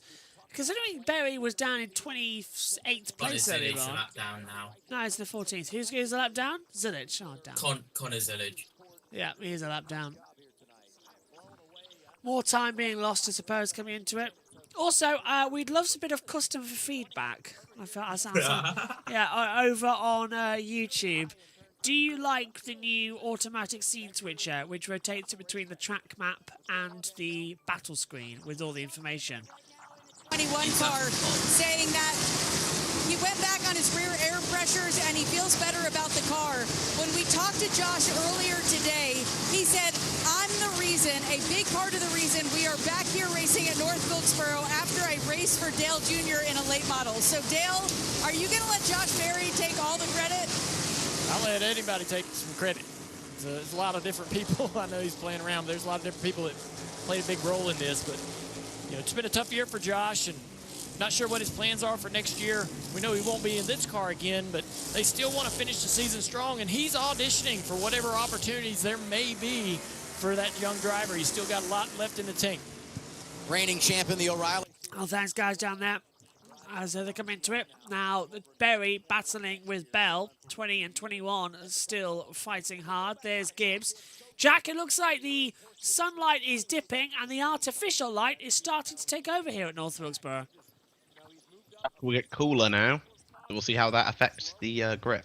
Yeah, and of course, it was not a lot of grip earlier on either, was it, because of the rain? So this is going to be a spicy race towards the end of it.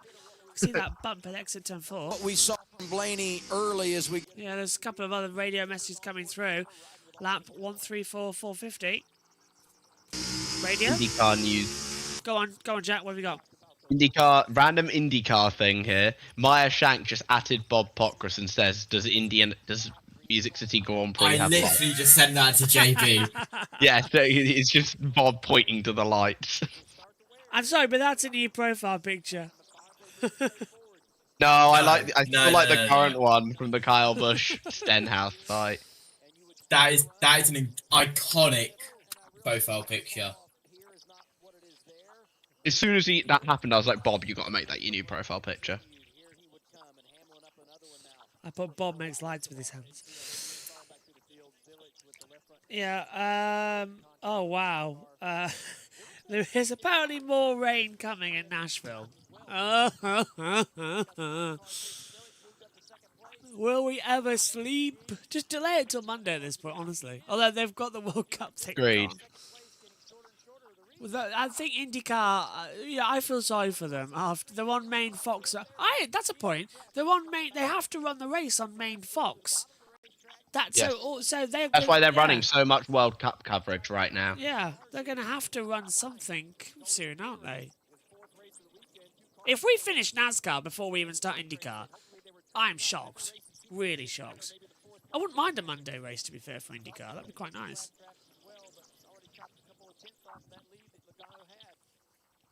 Logano leading by 1.939 seconds now over the last lap time. Do we dare to believe... It's weird when I disable my camera. It does. It looks like you just got a bright television screen coming through the chase battle. Is Logano on course for something here today? I know we're not even halfway, lap 140 of 450. But has he finished Logano second last year, didn't he? Yeah. Has he got some magic underneath him? Awesome if he did.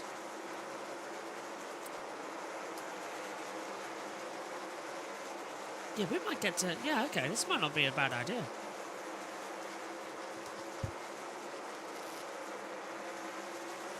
JB Discord DMs for 2 iconic photos.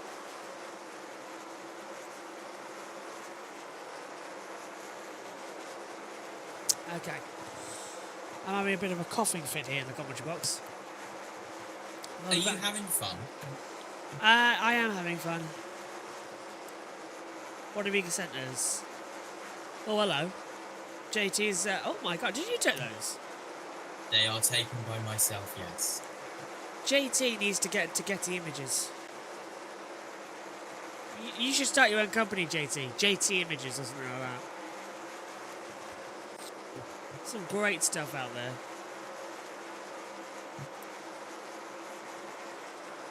Do I think I changed my Discord my Discord cover image. Ryan Blaney has reported on the radio as we're now with him side by side with Bubba Wallace. When he was, this was about 20 minutes ago when he was stuck in the back of the field in P26. It's just an bleeping hornet's nest back here. He's really not having fun. He's now moved up, though, into 7th place. He's passed Bubba Wallace. And now he's going on the inside line to try and get through on Carson Hocevar. Hocevar's dropping back massively. Briscoe P5. Blaney's going for it on Hocevar. Still staying back, trying to hug the inside line. And he's through. Hamlin has passed SVG for 3rd place, by the way. That's just happened on our TV pictures.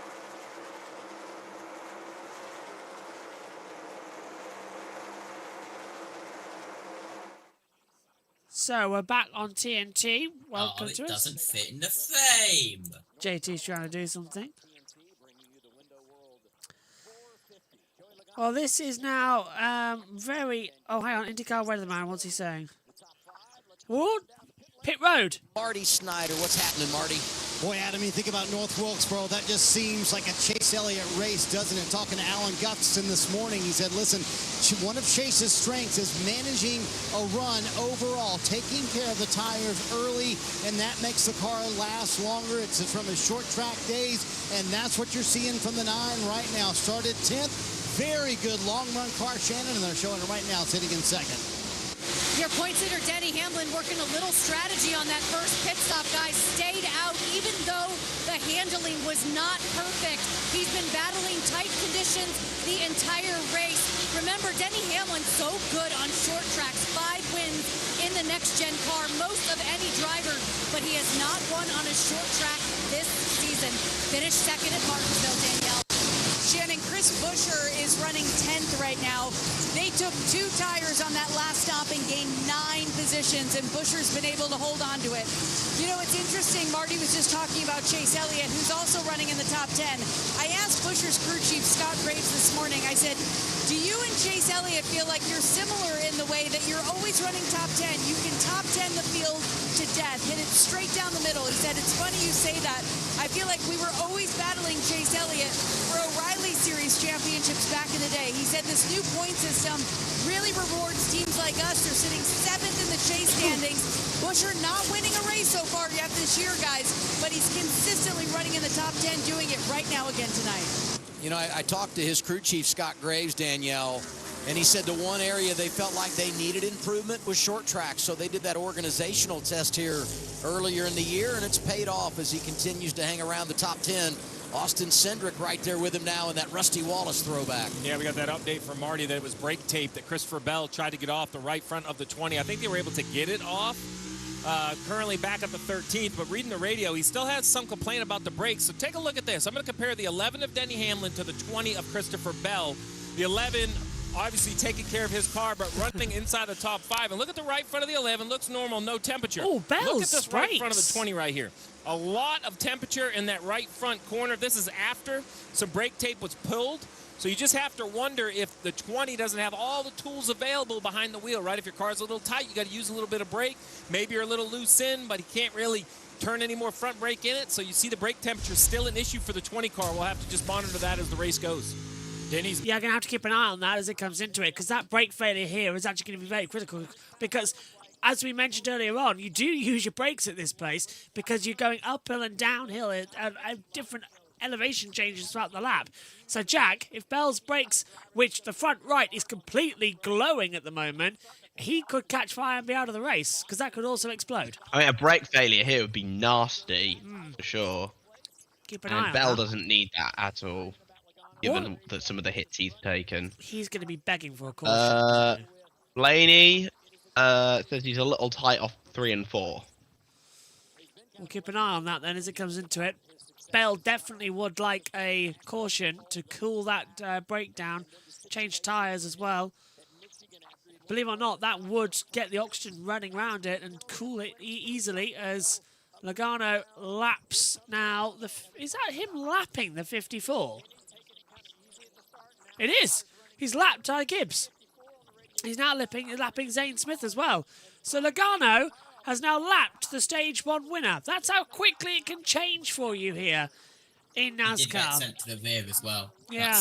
That's That's why. And he hasn't made any progress, unlike other cars we've seen who have moved up the order, i.e. Ryan Blaney, who's moved up into 6th position after being 26th at the restart of Stage 2. This is a confusing day, but it's a fun lunge. 162. I just got Pepsi on my white shirt, JB. Do you know, It's a bad day. I got Coca-Cola on my shirt earlier on during the Formula 1 race, so yeah, I know your pain there. Now, I could do something really funny when I go to America, right? Yeah. As we have up the inside, Briscoe on Elliott isn't able to make the move through 3 and 4. Right, this shirt is British Lions, which is the super stocks team in New Zealand. So that makes it complicated. And all of the winter dirt games hopefully will be on the same week that I'm in Daytona at Ocala Speedway, which means I could go to America and the winter dirt games where the British Lions race.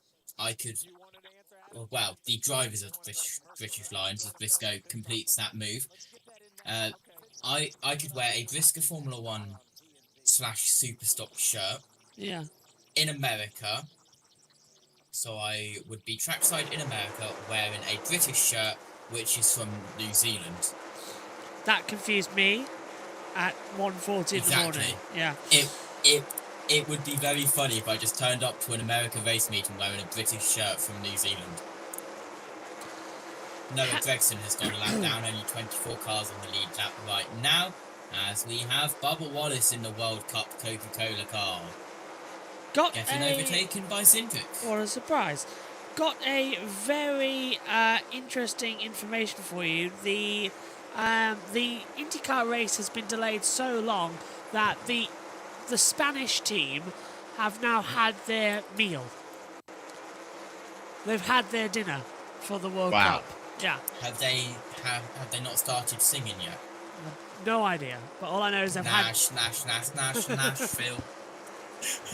They've had their meal with Donald Trump and the King of Spain. Maybe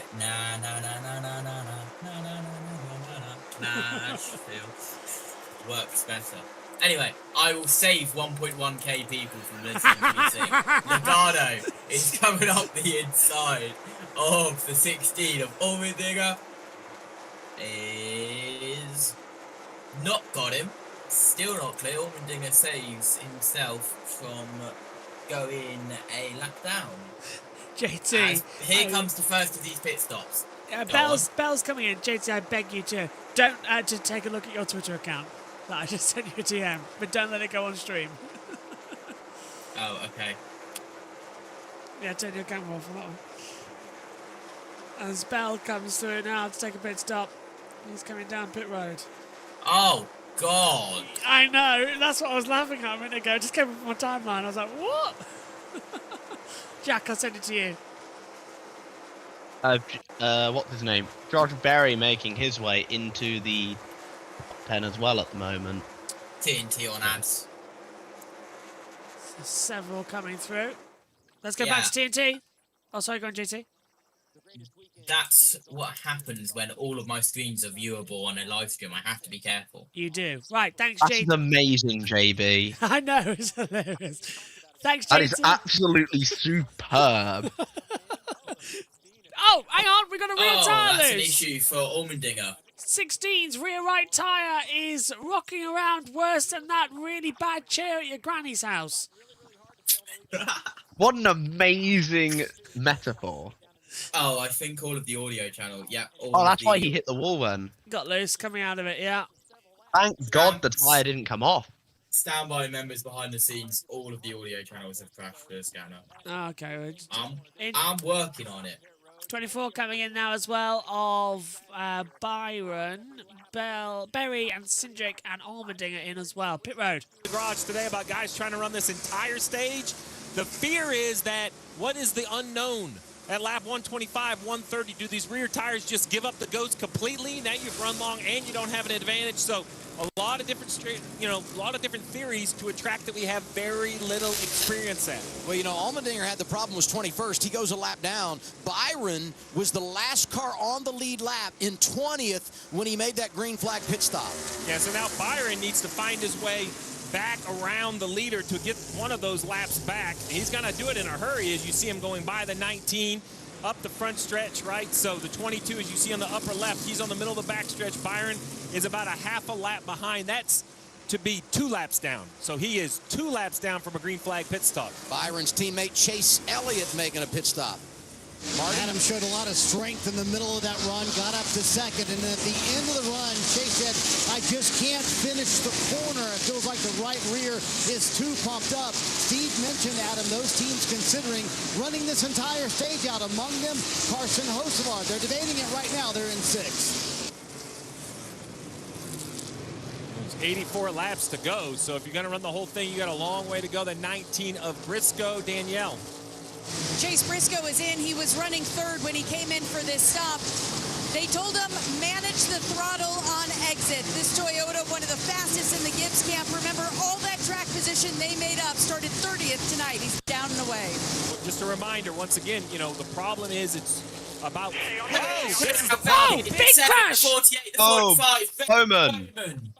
Massive one coming into the pit lane. They've all collected And together. Reddick. Yeah, Reddick's involved in that too. 48 stalled. They're pulling out the pace cars now. Oh, 45. It's such a tight track. He's coming back on the circuit to build in there. He'll get going, but there's debris on the pit road. But that was a very interesting little coming together. They're all coming down to the pit lane, and they've all just concertinaed in together. Bowman's going to maybe have to go BTW. Could just be a flat front right. It started raining again, by the way, in the IndyCar paddock over there in Nashville.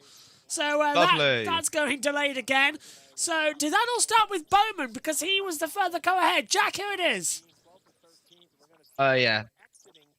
So Reddick is coming up the track, and Bowman's going to go and trying to pit, I think. Yeah. As he comes down straight into Reddick. Suarez. I'm going to go message my friend who's a Bowman fan and tell him his driver is awful, by the way. Look, yeah, so Reddick and Bowman, and it was Suarez, the 3rd car involved. Reddick's steering is off with his wheel at 1 o'clock.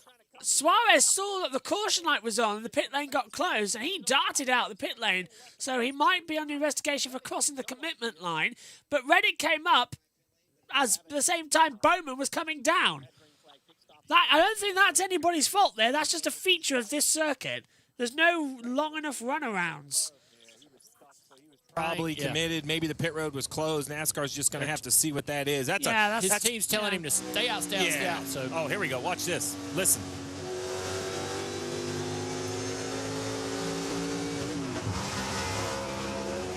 We heard earlier about spotter communication. There was concern. We don't know if maybe the noise got him. Oh, this is going to be frustrating if you're a Reddick fan. I just don't think you can come to the top of the racetrack to enter pit road in turn 3. You'd kind of, the 48, would probably... Update on the IndyCar. It is now raining again very heavily at the track. So the start, once again, is delayed. Here, it's 1 and 2, and I mean, you hate it, but you have to put that on the 48, right? The 45 just did nothing wrong, and it's going to cost, the 48's mistake is going to cost 2 of his teammates, Byron and Chase Elliott, both 2 laps down because of green flag pit stop. Yeah, we're showing right now, and all this has got a cycle, right? And it's so hard when you get a caution in the midst of green flag pit stops, but we're showing right now only 12 cars on the lead lap. Reddick's talking to his team on the radio about the steering being off 1 hour. Think about the steering wheel as a clock, and he knows where that steering wheel needs to be going straight, and he says he's just a little bit off, so there'll be a little toe issue there. The other thing I would say in regard to Reddick is, Hamlin got all those stage points in stage 1. Reddick comes in 24 behind, so insult to injury. NASCAR's ruled Suarez between avoiding the accident and everything was going on. There'll be no penalty on the 7. I think that's probably the right decision. On the in-season challenge. That might be the break for Todd Gilliland, as he had not pitted yet while his opponent Chase Elliott had. That it means Gilliland is 7th with Elliott down in 25th. Pits are open. Let's go down. I think it's fine. Then Blake said, Come in, let's pit and work on it. Shannon? They got to work on short run speed for the 22. Paul Wolf said we're the best car on the long run. No air pressure adjustment for the 22, Marty. Denny Hamlin on pit road as well. Ryan Blaney comes in third, and you couldn't have had a much better day for the 12 bunch. As you see Denny Hamlin leave pit road. For Ryan Blaney, he said, it just loses all rear turn, and I get rear stability. I need rear stability at the end of the run. That's what goes away for me. So 4 tires for the 12 bunch. They got the break with a caution as well. Right back in the game for Ryan Blaney. We'll reset everything when we come back. Caution is out for the 3rd time tonight here at North Wilkesboro. You're watching NASCAR on TNT. Yeah, you've seen the same thing that I sent to you. So... Have you seen the thing I sent to both of you, by the way? I can't open my DMs from JB because of an image he sent me a little bit earlier on. Have you seen the DM that I sent you, JT? Because I think you can open that one.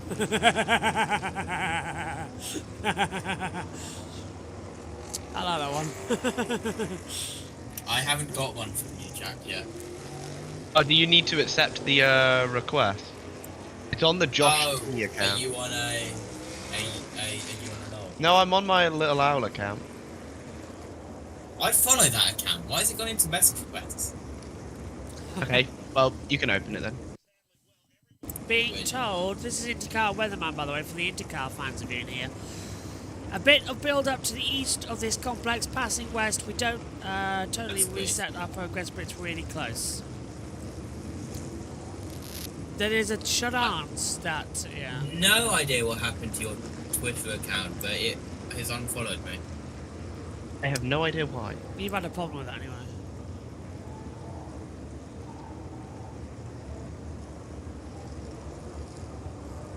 The team has repaired the tow link and AJ Allmendinger is headed back out on track.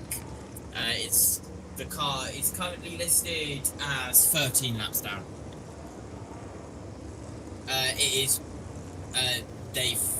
The rain at Nashville has completely reset the clock on the drying side of it.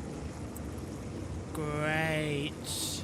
Officials, Denny Hamlin, Carson Osler, and SVG, please can one of you speak out once, please? My ears, thank you.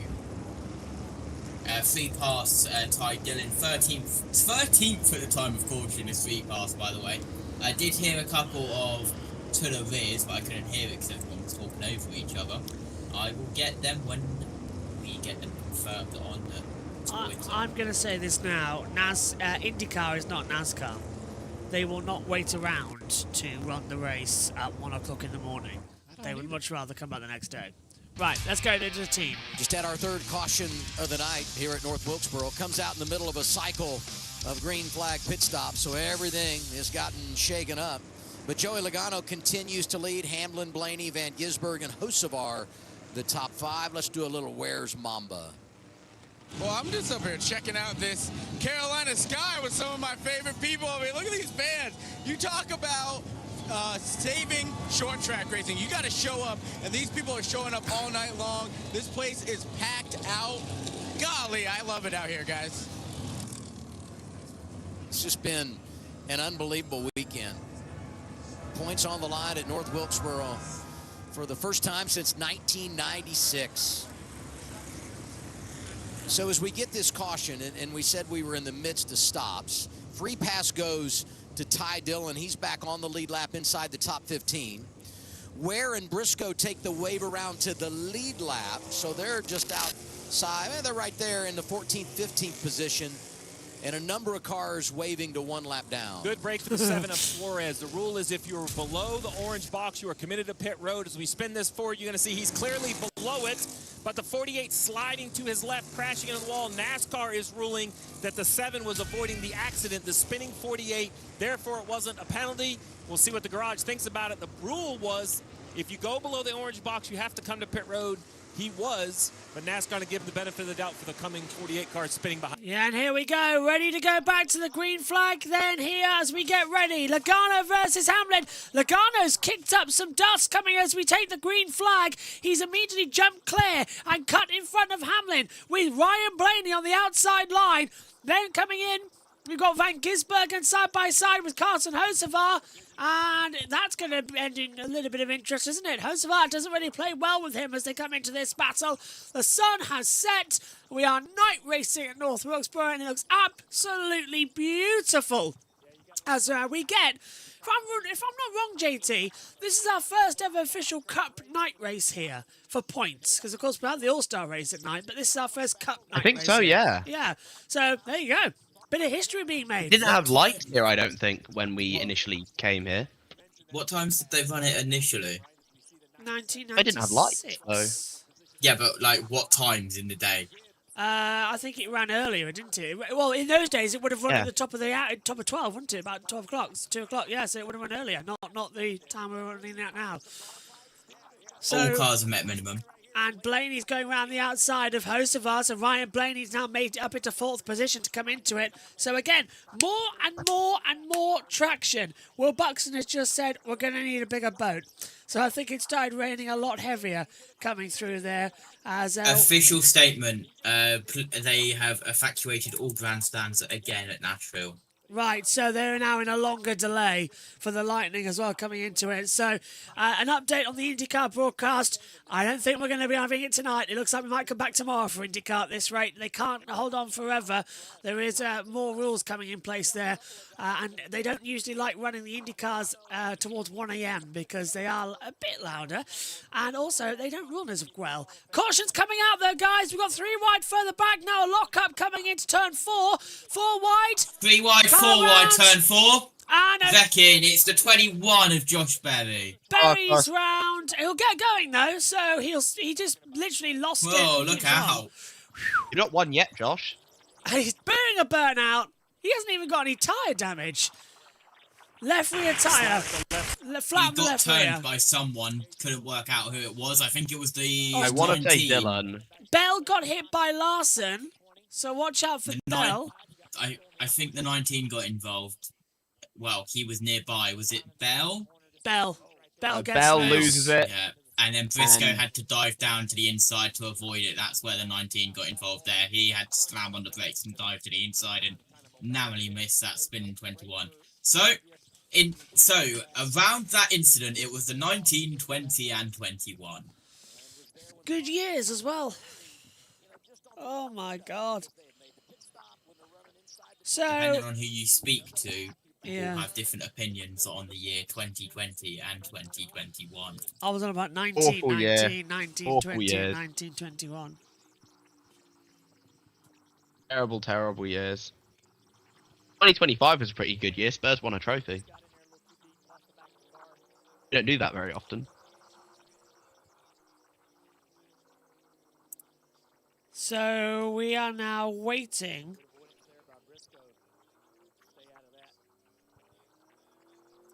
When was the last time an IndyCar race was postponed till Monday? Well, it wasn't in that. We've had Monday races before. I say we just put them out on the track and let them race. Last driver living wins. That's going to be something tomorrow. Stingray Rob gets his first career win. Oh. I don't know what else to tell you. Brakes are traveling to the floor. That was Bell, remember? Floor. Remember, Bell had brake damage, so I wonder if that contributed into him sliding up the track. Brake fluid can either boil, or even if it doesn't boil, it just gets super inefficient and the pedal gets really long. That can absolutely hurt the handling, Marty. Yeah, the brake issues plus the handling issues for Christopher Bell, and the 21 kind of paid him a visit after that incident, and he said, hey, I get it. Tell him I'm sorry. Tell a spotter I am sorry. Bell a lap down. Will pit next time, but his teammate Chase Briscoe pitting right here. Well, they had taken the wave around to get back onto the lead lap, so they were in a good spot to be able to do that in that last cycle. Now you come down and get some tires, see if you can make a run. Is we're going to have, right around 60 laps to go in stage 2. Well, we got a split field battle. We have Logano, Hamlin, SVG, Blaney, Hocevar at the front. But then we have McDowell, Chastain, Herbst, Byron, Elliott. Byron and Elliott, 2 very good cars that are trapped a lap down. So they're going to have to keep battling and hope to get that free pass. The race for the lead, the race for the free pass. A whole lot to watch when we return to North Wilkesboro. So we are waiting to see what's going to happen.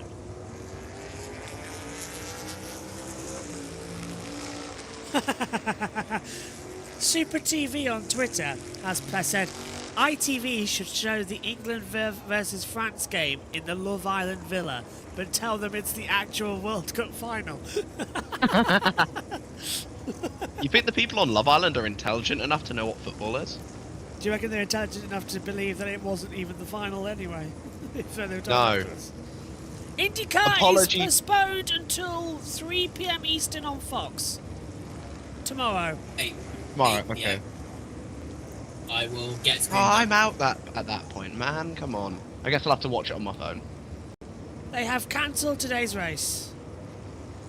So the race is going to happen on Monday night over on IndyCar.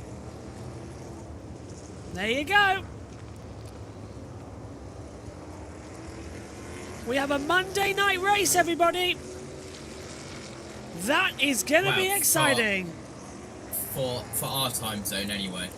Race Control has said that the Music City Grand Prix at Nashville Superspeedway will be postponed until tomorrow. JT, could you get that into the live chat, please? It's literally already done. You are fast. Have you changed the time as well? Screen is updated, yeah. JT is on the ball. Means I can close down those apps now, though. Yeah, same. Your commentary team will be myself, JT, Megan, and Omi. I will be in Carshalton that day, so I won't join you. Was my mic on? Not that I when, normally JT? do IndyCar, but if we were doing IndyCar tonight, I might have actually decided to join you lot. Would have loved that. We would Would have have gone been straight to the other. My mic was on when, JT? When I coughed. Sorry. Echoey cough. Yeah. Be a fun race, that. Nashville always delivers for IndyCar. Ovals always deliver for IndyCar. Unless you're the 2025 Indy 500. Oh god, that was the most boring day of my life. We were overdue for a bad race, to be fair. So Like we'd had like 5 absolute classics in a row. Said, guys, it's definitely broke. They said, take it to the garage. We're going to fix the left front corner. I've never heard Josh say potty words that I cannot repeat live on television. Adam, on the radio, he is not happy. I don't think that anger is directed at Bell specifically because he had to ask who was under him. They radioed back and said it was the 20. I think there was just frustration about the incident, and you guys said it. The 21 has had a really difficult year. He's a short track guy, raced all around this part of the country, had a fast car, felt they could do something tonight, and now you see where they are with 245 laps to go. I can tell you, he said, where do I take this piece of...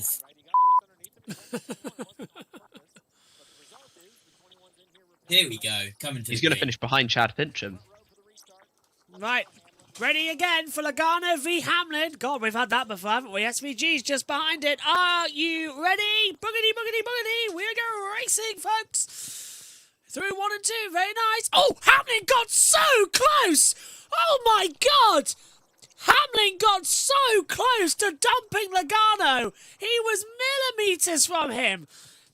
Millimetres. Logano brake checked almost coming through. Hamlin's lifted off. And now SVG goes round the outside. Should be able to take it. Battle 3 wide, 2 rows in.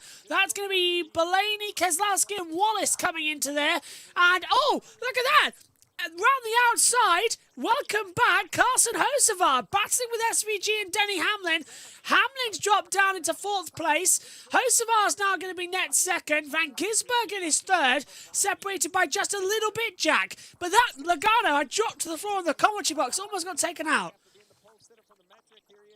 Yep, and SVG running very well as well, up into 3rd place. But Carson Hocevar has some good speed here. Can he get his first non-super speedway win?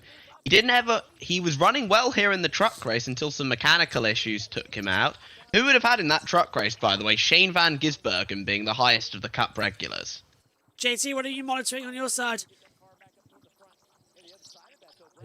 Monitoring Hamlin at the front of this, currently in 4th. Hocevar as well, who's in 2nd.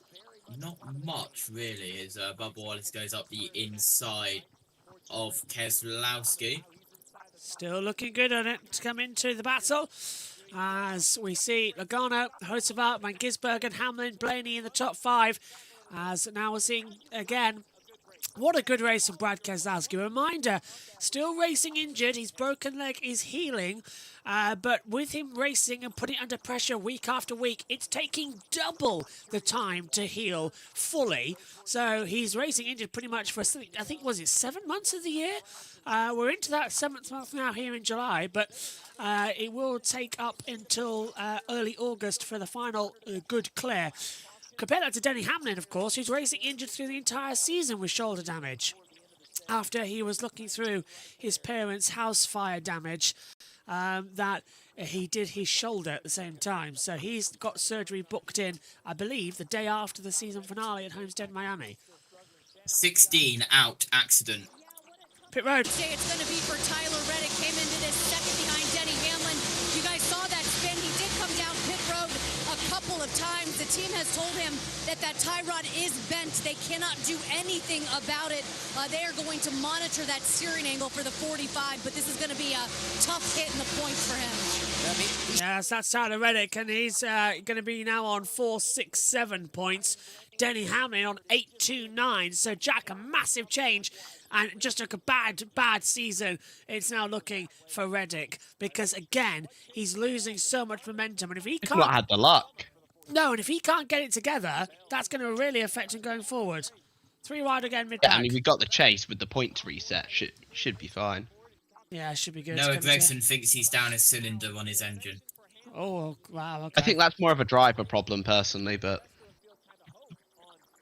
I do feel for Fox Sports, though.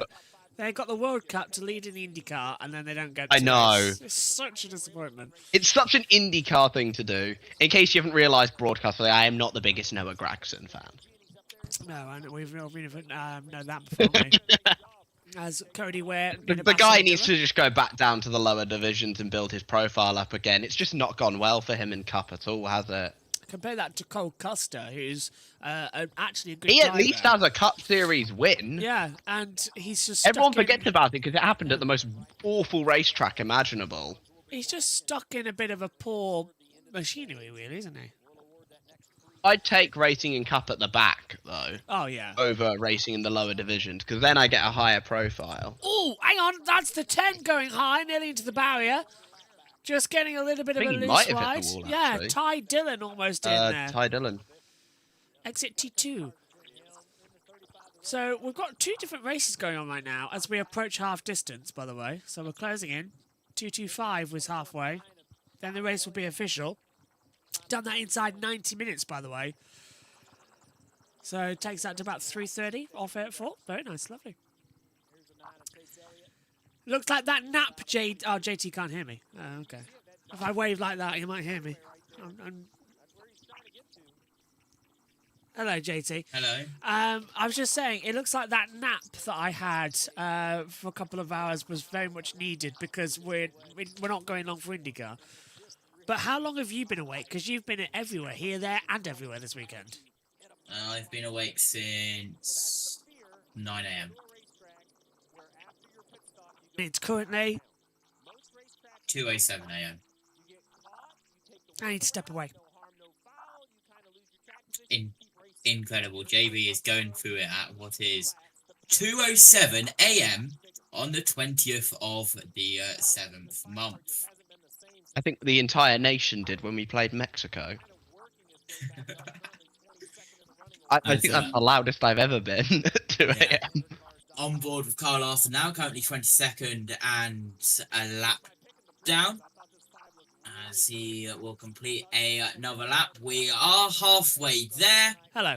Living on a prayer.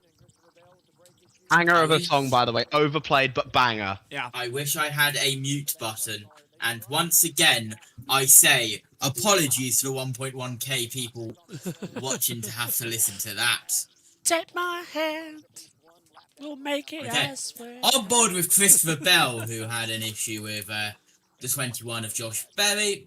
Josh Berry is officially out, by the way, but we knew that anyway, as we cut back to Keselowski down in towards turn Pit road. The last few laps battling over that 7th position. That's where Brad is running right now. And his crew chief, Jeremy Bullens, hasn't done it with 2 tire stops. The last 3 stops, Brad Keselowski's taken 4 tires every time.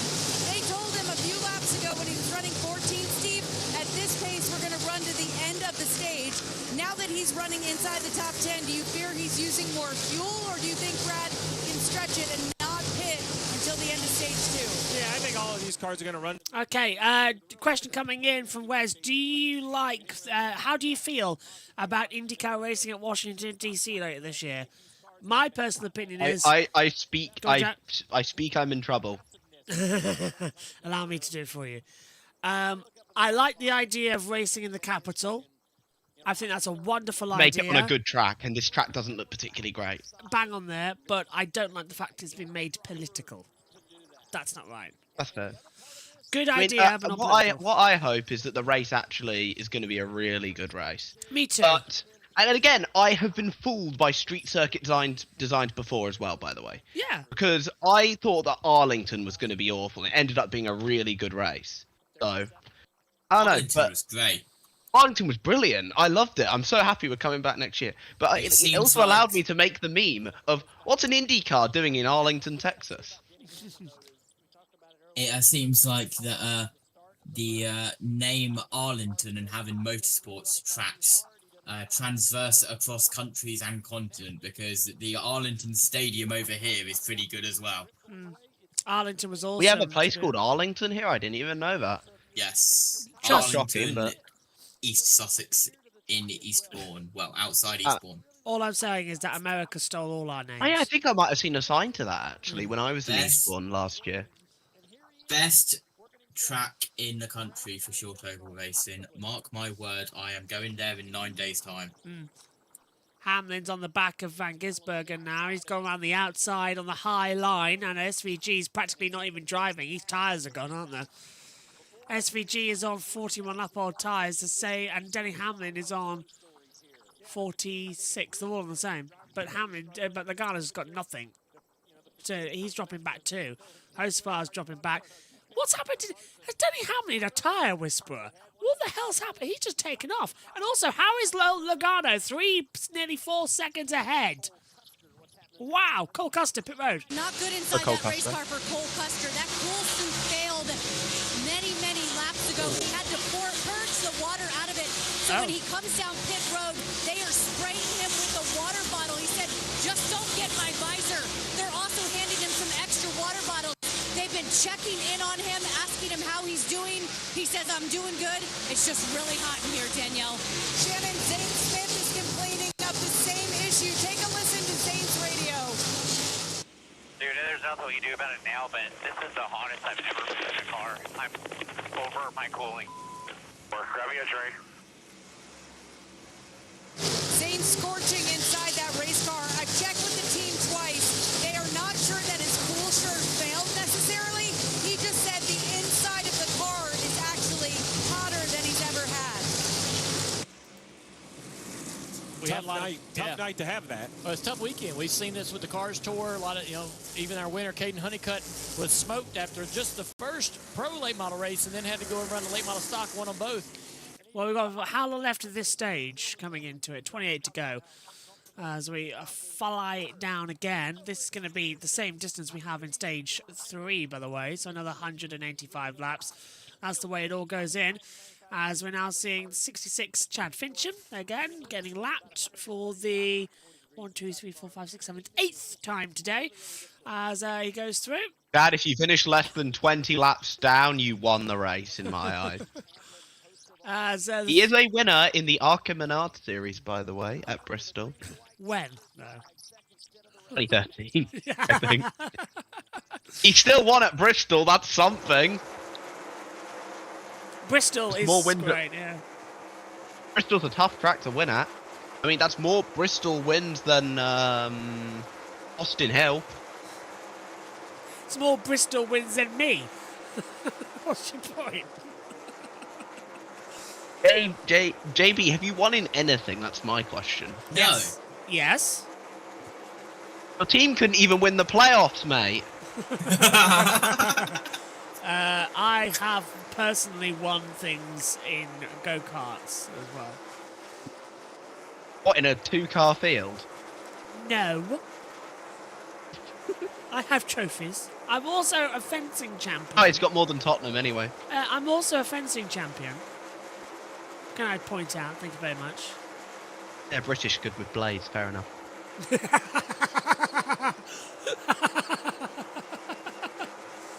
I'm on one today. You are. You really are. No, I've got 2 trophies for fencing actually. I play fencing's a really cool sport, by the way. I always watch it during the Olympics. And I'm a defending back-to-back pickleball champion. Do you know? You know what? That's the sport of all sports. That is, It's good. as Bubba Wallace and However, Britta are battling. No, I probably by now no longer defending back-to-back pickleball champion because I've left the school that I got it, and they've probably played the tournament by now because it's the end of the school year. It's when they say we retired the tournament in your honour. However, the one thing that I really want to know how JT managed to do, that he came 3rd in a Singapore W Series race. He got that in a clutch, I can tell you. I think it's Mexico. Oh, is it Mexico?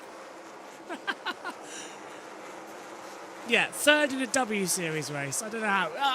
Hang on. Okay, I'll put the Combox camera on. Get it. Go on. Have you got it? Yeah, Mexico. Hold it up to the camera. Hold on, I'm definitely not wiping it or anything. W Series, by the way, everyone. The women's racing series for F1 Academy. Yeah. JT got 3rd place. There you go. There it is. Wait. Hold on. What? Yeah. JT's got the Hold 3rd on. place trophy. Something tells me, looking at it, that that's not true. It is the actual trophy. He's just going to turn I think he's trying to turn his studio lights on. There you go. Yeah. That might have been a better idea than exposing the camera. I do not apologise if I activate your Alexa. Alexa, studio light on. There you go. There it is. Alexa, play copyrighted music. There you go. Look at that. A 3rd place trophy. That is cool, actually. Well done. I also came 7th in the Macau Grand Prix 2007 for the F3s a year before I was born.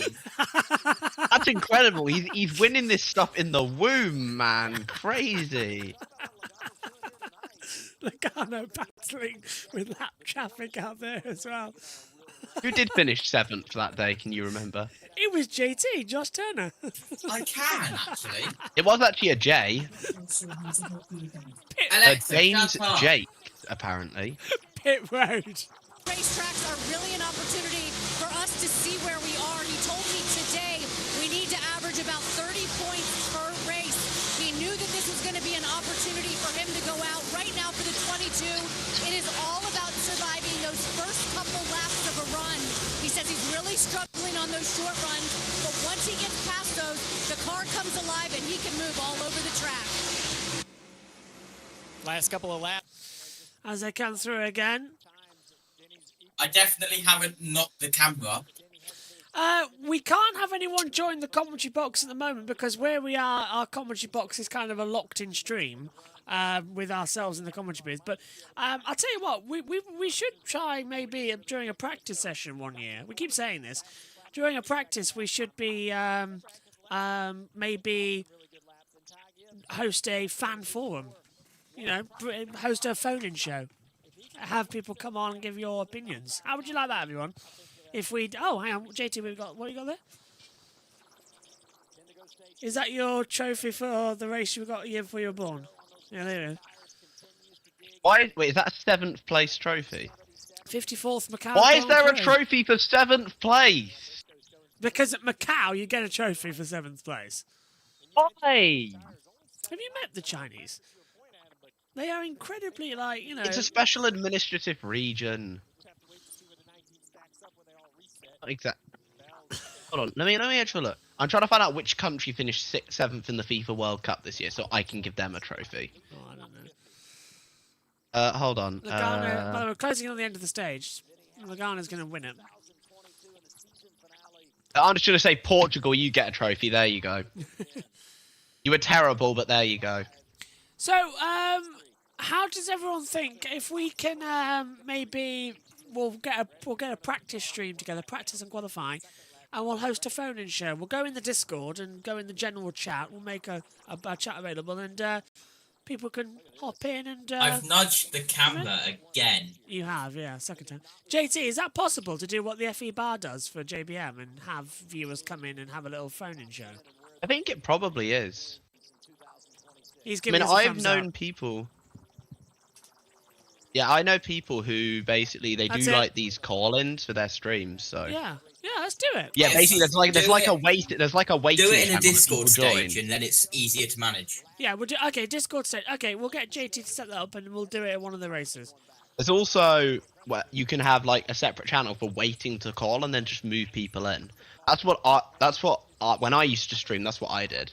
That's Not that I only got like 2 call-ins ever though. So we'll do it. That's in what FE Bar does, but stages are the new way to go. We'll do it in a practice session, so that way, there's never using any commentary on those. We'll do it like in a truck practice session, something like that, when we don't have any commentary because we never do for those. When we play the team mode, so we'll do it then. We'll get that sorted out. That might be quite fun. Bubba Wallace, host of our side-by-side here, by the way. And Bubba Wallace threw up into 5th position. And now he's going to have a go at Shane van Gisbergen. Or as he's better known, Shane van Guggenheimer. Or, as the Fox Sports team were calling him earlier on in the weekend, Shane van Gisberger. Which was Shane van Hamburger, as Joey Logano said in 2023. so bizarre. But Bubba's trying to go around the outside of SVG at the moment. I don't know what his name is, but he's fast, said Joey. That was in Chicago, wasn't it? 2 to go. Yeah. Lane's closed. Yeah, so no one can try and flip the stage, unfortunately, going forward. It's been quite a nice one, actually. A couple of yellows coming out. This has been our first Stage 2 podcast in a while, guys.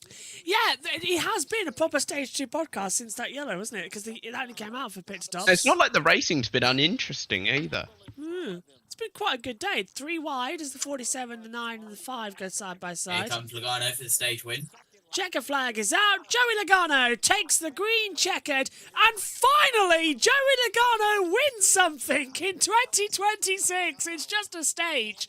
But he has done it as he comes through over the line. Thank God for that. That took a while. So, top 10, Logano, Hamlin, Briscoe, Wallace, Van Gisbergen, Hocevar, Keselowski, Blaney, Gilliland and Suarez, your Stage 2 points finishers. Very good news. Nothing was happening, by the way, when we were talking about the trophies and that lot. And if anything did happen, we would have told you, so don't worry about it too much. I also have a British sidecar one from like 2014, which came from Assen in the Netherlands. Didn't you have a trophy actually presented to you by somebody? I've had multiple presented to me. Like I've got ones from drivers from around the world, but I've also got ones that I've earned myself. I really want a race driver's winners trophy. It's a shame you missed your chance. I've held Marta. I'm not Marta. Who was it? Damn, Maria Herrera. I've held Maria Herrera's race-winning trophy from Donington.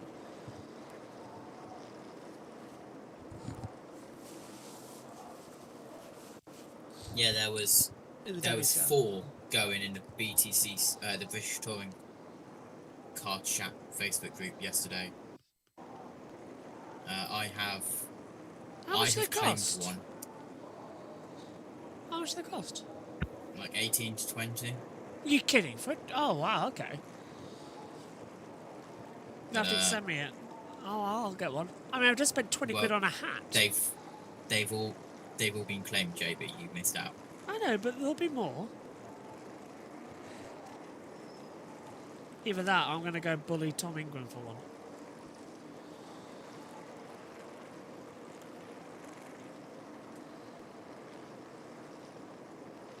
Chat, what did you make of stage 2?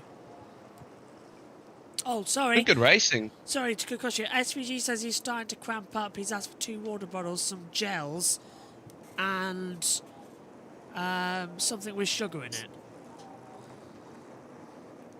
Go on, Jack. Yeah, no, I think it's been a very, very good stage 2, to be honest. been enjoying it for the most part. Despite the chatting, I think that the racing's been very good, as it always is at North Wilkesboro. It makes you wonder why we left this place for Texas Motor Speedway, by the way, but anyway. I do love, by the way, how poetic it was when the All-Star race got given to North Wilkesboro in, was it 2023? Yeah. It took it away from Texas Motor Speedway, a track that essentially kicked it off the schedule. And now look. Back in the 90s. How poetic is that? And how... It was basically... Yeah? Like, no, I want this spot on the calendar, goodbye, and then... They were owned by the same person originally, but I think they still are. And then it was, no, actually, I want this back. Give me it, just 30 years in the making. Well, 27 also, at that point. If you want to watch a video on like how North Wilkesboro got back onto the schedule, by the way, there's a guy on YouTube, I'm sure both of you guys have heard of him, by the name of Slap Shoes. Go check his content out. It is amazing. Pit road is open. Let's go down to pit road. Just behind Logano and Hamlin, Adam is Chase Briscoe. He finished third in that second stage. Crew Chief James Small said, really good job, man. Love the lap times. I think you had a small tire advantage there. Remember to be smooth through 3 and 4 in this next run, Shannon. Rear grip good for the 22, needs a little more turn in. Meanwhile, as the 11 is trying to hunt that car down, edgy until the track rubbers up and then tight, Marty. 15 stage points in the bank for Shane Van Gisbergen. Handling-wise, he said it just burned the right rear off way too early. Health-wise, inside gave the him car, a Kit Kat. SVG asked for 2 bottles of water and a little bit of sugar as well. Said he's cramping inside the car. Yeah, they just gave him a Kit Kat. I just saw it. They gave him the water bottle and they gave him a Kit Kat. Have a stage break, have a Kit Kat. It's meant to be 95 degrees tomorrow for IndyCar, which is 35 degrees Celsius, so that'll be fun. Oh, Nashville heat. Brilliant. Can I just point out as well, Marco Andretti's just said 95 degrees tomorrow is no joke. Can I mention it? How is SVG going to eat that Kit Kat? No, but you're going to anyway. Yeah, how is it? A Kit Kat's meant to be broken in half. He's going to eat the Kit Kat whole, isn't he? The sacrilege of SVG right now. No, he's going to eat it upside down, JB. Get it right. I don't know. I'm having a mini bar. Bit of chocolate myself. Race off pit road was fun further back. Cody Ware gets out ahead, I think. They've gone to brakes. We can't see who's there.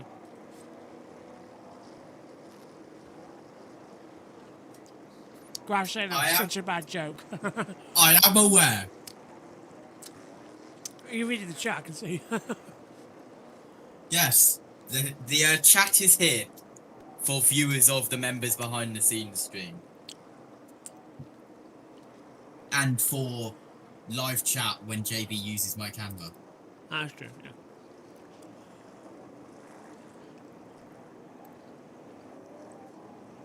So. And you can also see a random guy in this bottom corner.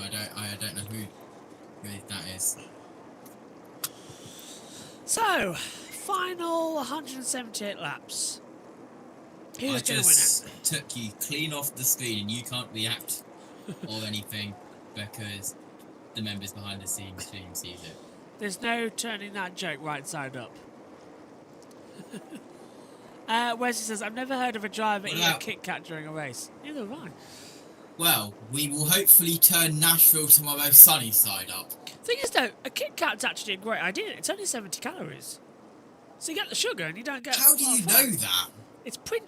Because I'm that old, JT, that when Kit Kats used to come here in the UK in foil, on the little package, it used to say 70 cal in the bottom right.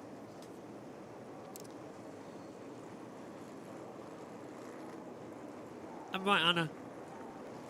I don't know. I'm not as old as you, mate. Hold on. A 2-finger Kit Kat is 70 calories. Kit Kats are great, but like they got nothing on a Whisper. Oh my god, a Whisper. It's 104 now, by the way. It's now 104. 20 years ago, it was 70 calories. Wow. I'm shocked. They're making us about fatter. Yeah. I thought there was a sugar tax. What's happened there? All right, let's head down pit road. see here, Jamie? They're all fighting for the same real estate. There Wow. the corner as the car was merging up on the track, and around they go. Yeah, big points implications. You said though with Reddick, he looked like he had the season championship or the regular season championship won not that long ago, and you look at the points now. Blaney within 21 points have been able to catch him for the second place in the regular season standings. So tough night for the 45 team. And as they run, Tyler Reddick lost 38 points to Denny Hamlin in that exchange. It's going to be fascinating to see how this one wraps up. Adam, back to you guys. No, it's going to be really good. Entertaining final stage coming. Let's do a little Where's Mamba? Hey, Mamba. Oh, I think our man is working. Oh, yeah. This is apparently Where's Where's there you go. 77 Mama. Mambo That's right. He's number fifth. 5. Good job. Good job. Hey, but on this restart, I want it to change every corner. Let's get on our game down there. Are you ready? Then we will begin. Stage 3 goes green here at North Wilkesboro. Logano to the outside line. He gets ahead of Hamlin, who has a great traction coming out of turn 2. Down towards 3 and 4. I think Logano's got the outside line and does cut off Hamlin. But again, it's the way turn 3 opens up. It allows Hamlin to get out. And now Logano shuts the door through 1. Bubba stays 3rd, forcing Briscoe up high, opening the door to Carson Hocevar and Shane Van Gisbergen as SVG's made his way past Hocevar. Jack, what do you make of that start? Good start to S3, I think. Yeah, good start for Logano, who's pulling away now, or at least trying to, away from Hamlin. As Briscoe trying to go around the outside of Bubba Wallace here. It doesn't work out, and SVG now gets to the inside of Briscoe. SVG to the inside of turn 3. Stays there, trying to get ahead. Briscoe has the outside momentum, I think. Still side by side entering turn 1. Should get it, and does get it. Bubba Wallace, by the way, this weekend in the Coca-Cola liveried car. I knew there's a reason I had a can of Coca-Cola. It looks absolutely resplendent. He will be back in the McDonald's livery, though, when we go to Indianapolis, a track he won at a year ago.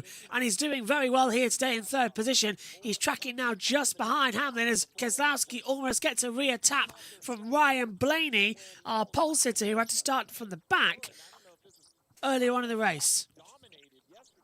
What a great start to stage 3. We've got 170 laps to go as we continue down the order once more. So continue pushing through.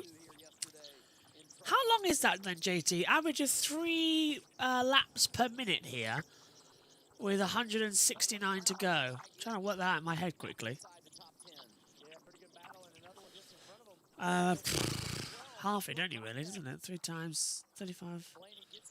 About an hour as they come into it. Not too bad. 54, Marty Snyder. Not really heard from him, Adam, have we, after that penalty at the end of stage 1 for speeding on pit road, but has slowly made his way through the field. And Dale, I think Ty learned a lesson early in stage 2. He told his team almost immediately into that run, I pushed too hard. I burned the rears off. That's something that Tyler Allen has really been on Ty about. You have to take it easy early in the run to give yourself some tire life at the end of the run. That shows up more than anywhere at short tracks like North Wilkesboro. Yeah, and this is going to be something that I think is going to be critical the longer we go into stage 3. Tyre wear here, it rips up. Even though it's a new surface, Jack, it does break away the tyres due to, as you said earlier on in the programme, the bumps here. And you see what happened to as well, Christopher Bell's front tyre burning up with the brake disc. It's incredibly harsh to stop, start, and the tyres just get shredded. Yeah, and it's going to be interesting to see how that plays into the race so far. Side by side here, by the way, I couldn't see who that was. I think one of them might have been Ryan Blaney, but it was a Ford, that's all I saw. Lost out a little bit in there as they come into it. We are here with Blaney. He's trying to get past Carson Hocevar right now. Not close enough to make a move just yet, though. Blaney's been one of the stars of the races today. Honestly, really strong. Go on. With 163 laps to go, if we keep at this pace and we stay green, 51 minutes. on course to be one of the quickest races of the year then at 2 hours and 27 minutes. That's if we stay green, JB. Yeah, so that's not too bad actually. As Blaney side by side round the outside now with Carson Hocevar. This is over 6th position. Hocevar goes way up high on the track to the 3rd lane, loses all momentum, and Blaney comes through, but he's actually hooked it through and just got over the line. What was the gap? 0.3 thousandths of a second over the line. That's going to be, but Blaney did have him. That's going to be critical. So it's the way the elevation on this track works. It sort of drops down on the outside first. So the higher lane coming out of turn 4 actually is pretty much equal. Here's the in-season challenge in the tournament matchups. Bell versus Blaney. Blaney is 6th with Bell in 28th. So at the moment, Blaney is going to go through. I think Blaney's going to win the whole thing. Yeah, I think it's pretty simple, isn't it? Who's he matching up with? By the way, North Wilkesboro is known for long green flag stints. Yeah. So he will be either against Todd Gilliland or Chase Elliott. It's currently, as it stands, Todd Gilliland who runs 11th. Most caution laps. Hocevar struggling, by the way. The most caution laps we've ever had here at North Wilkesboro was 113 laps back in 1980. Fewest we ever had. Have the least there? Yes, I do. 0 in 1992. Exactly. We have very long green flag stints here, and that was before stage racing, was it not? God, that must have been a long day back in 1992. Who won that race? And Hart is my guess. I don't know. I need to go back to Jeff Bodine in 1994 on my notes here, and the last 5 winners. I'll have a look. I can tell you. Hold on. 8 was it 92? Davey Allison. Should have been a guess, really. It was Davey Allison in 92. Ah man, what could have been? What could have been for him? What a driver. Being told right now, what's this? Hang on. Bob Potcross is having FOMO of not being in North Wilkesboro. Well, he could have done North Wilkesboro, then flown over and done IndyCar.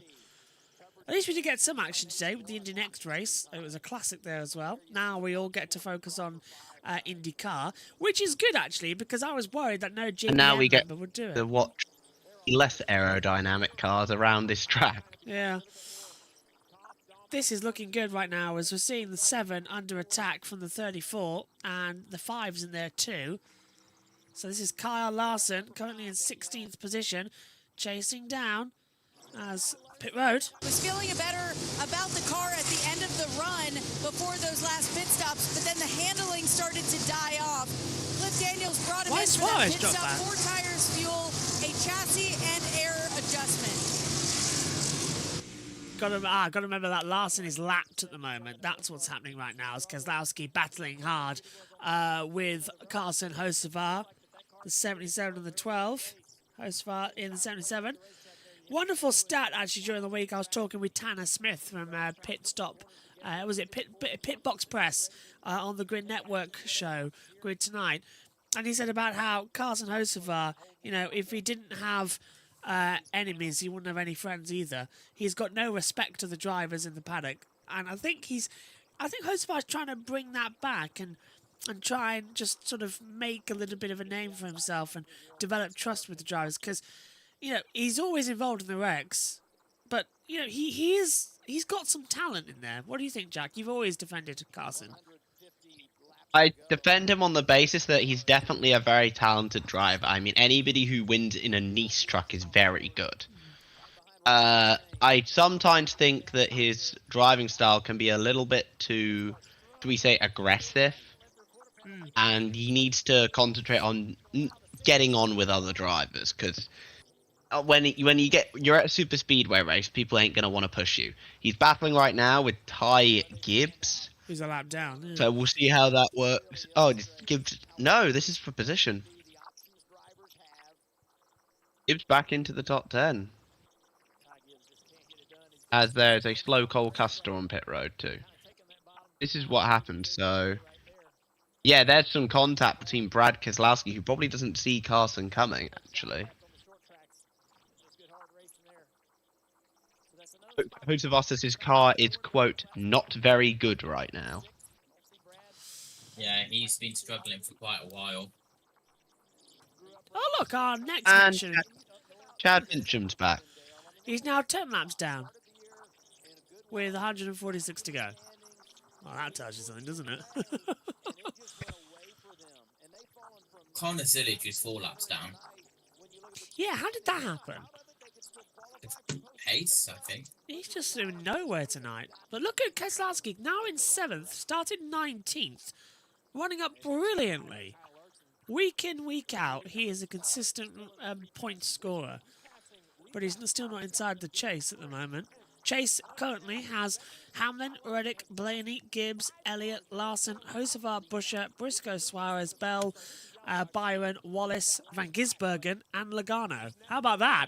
SVG's in at the moment by a single point. He's 5-1-2 as things stand. Logano 5-1-1. Throw in that also in there is Austin Cindric on 4-9-2. SVG's well in the chase format, Jack. Yeah, he's doing good.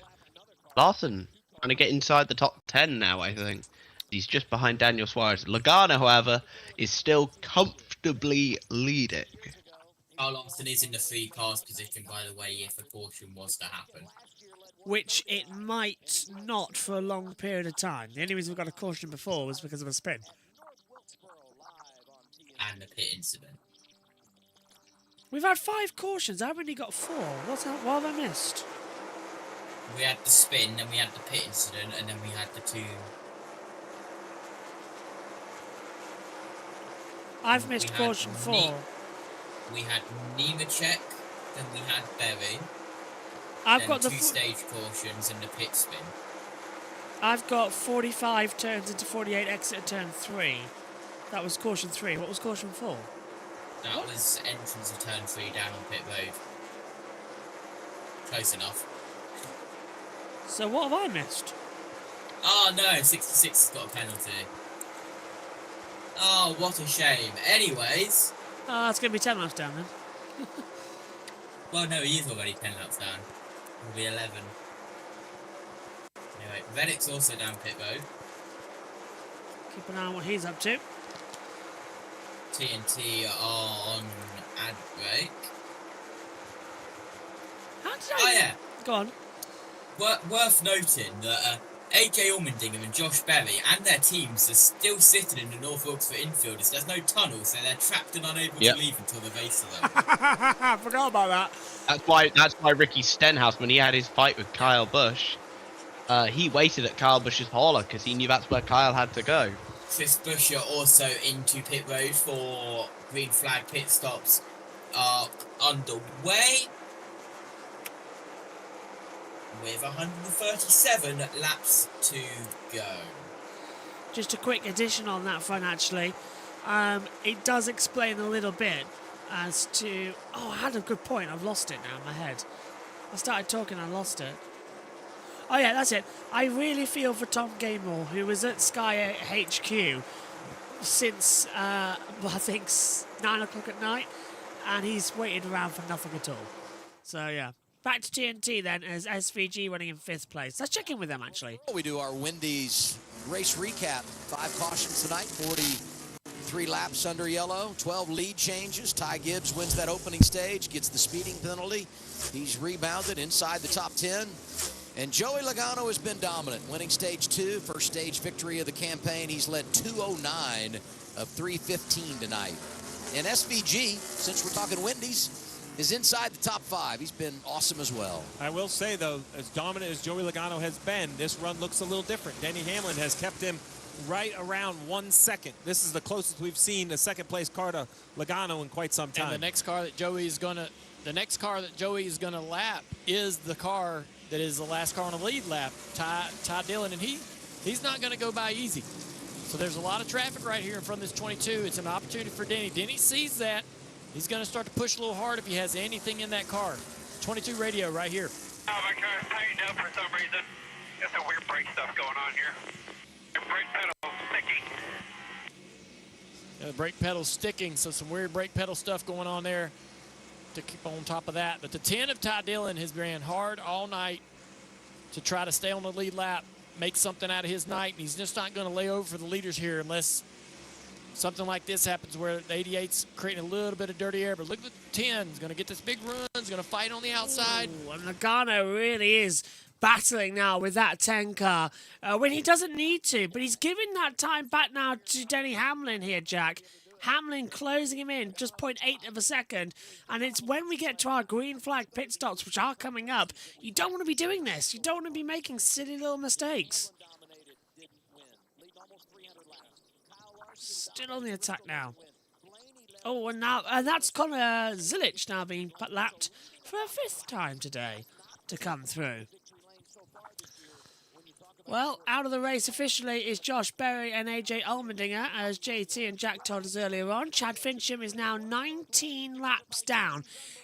Jack, I looked at that screen, 5 minutes ago? He was 11 laps down when I made the joke. Chad Fincham is now 20 laps down because he's still in the pit lane. Wow. Oh, yeah. Yeah, into the pit lane he went, and that's probably going to be his day done, unfortunately, for Chad. Pit road. Love to that paint scheme, that famous midnight look that Rusty Wallace made so famous. I want to tell you guys about Dave Maneri right there.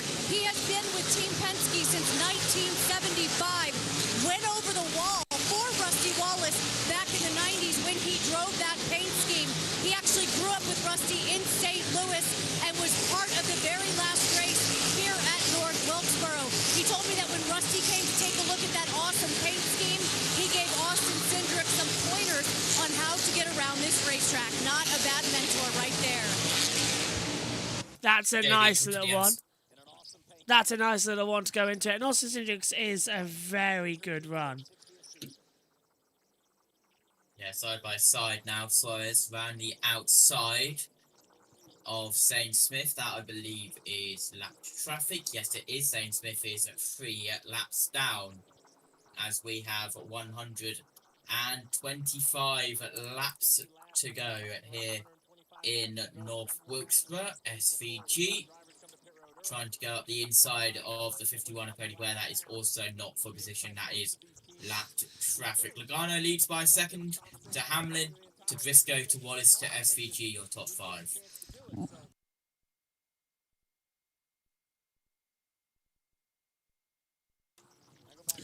So Ryan Blaney slips up the inside of the 51, just trying to make a couple more places through on the screen.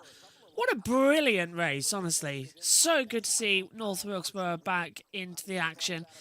As we see now Ty Dillon. Where is he on our battle monitor right now running? It's easy. There he is, 15th place immediately. Joey Logano leading by 0.9 of a second now to Hamlin as he's lapped Bowman. Bowman dropping back, unfortunately, just a little bit earlier on in the race. As we now see, but that's Bubba Wallace running in 4th. Zilic is laps down. SVG is right there. So the two Trackhouse teammates meet once more as Ryan Blaney tries to get a little bit of a slipstream off both of them. And SVG's now been separated from Bubba Wallace as the two cars won't get out of the way. No blue flags, of course, Jack, in NASCAR, but sometimes you wish the drivers would have them. They're having to race these guys who are a lap down. Sometimes even, as you know, with Zilic and a lot, 5 laps down. Nemechek's 4 laps down. Feel bad for Zilic. He's not really recovered since that contact with Larson. He brushed the wall as well. They're just coming out of the previous corner, and SVG's had to take the low line to avoid it. Go on. The car's just not recovered since that contact with Larson earlier in the race. 119 laps to go here as we continue ticking down the racing action. Coming up then on halfway in this stage. Trying to work out when that would be off the top of my head. 50. 9. I'm not doing mental maths at this time of night. It's 2:48 in the morning here in the UK. A little bit of a lump around the outside. Logano still looking good. Blaney's now past Shane Van Gisbergen. So Ryan Blaney's up to P5 and he's attacking the Coca-Cola 23 of Bubba Wallace.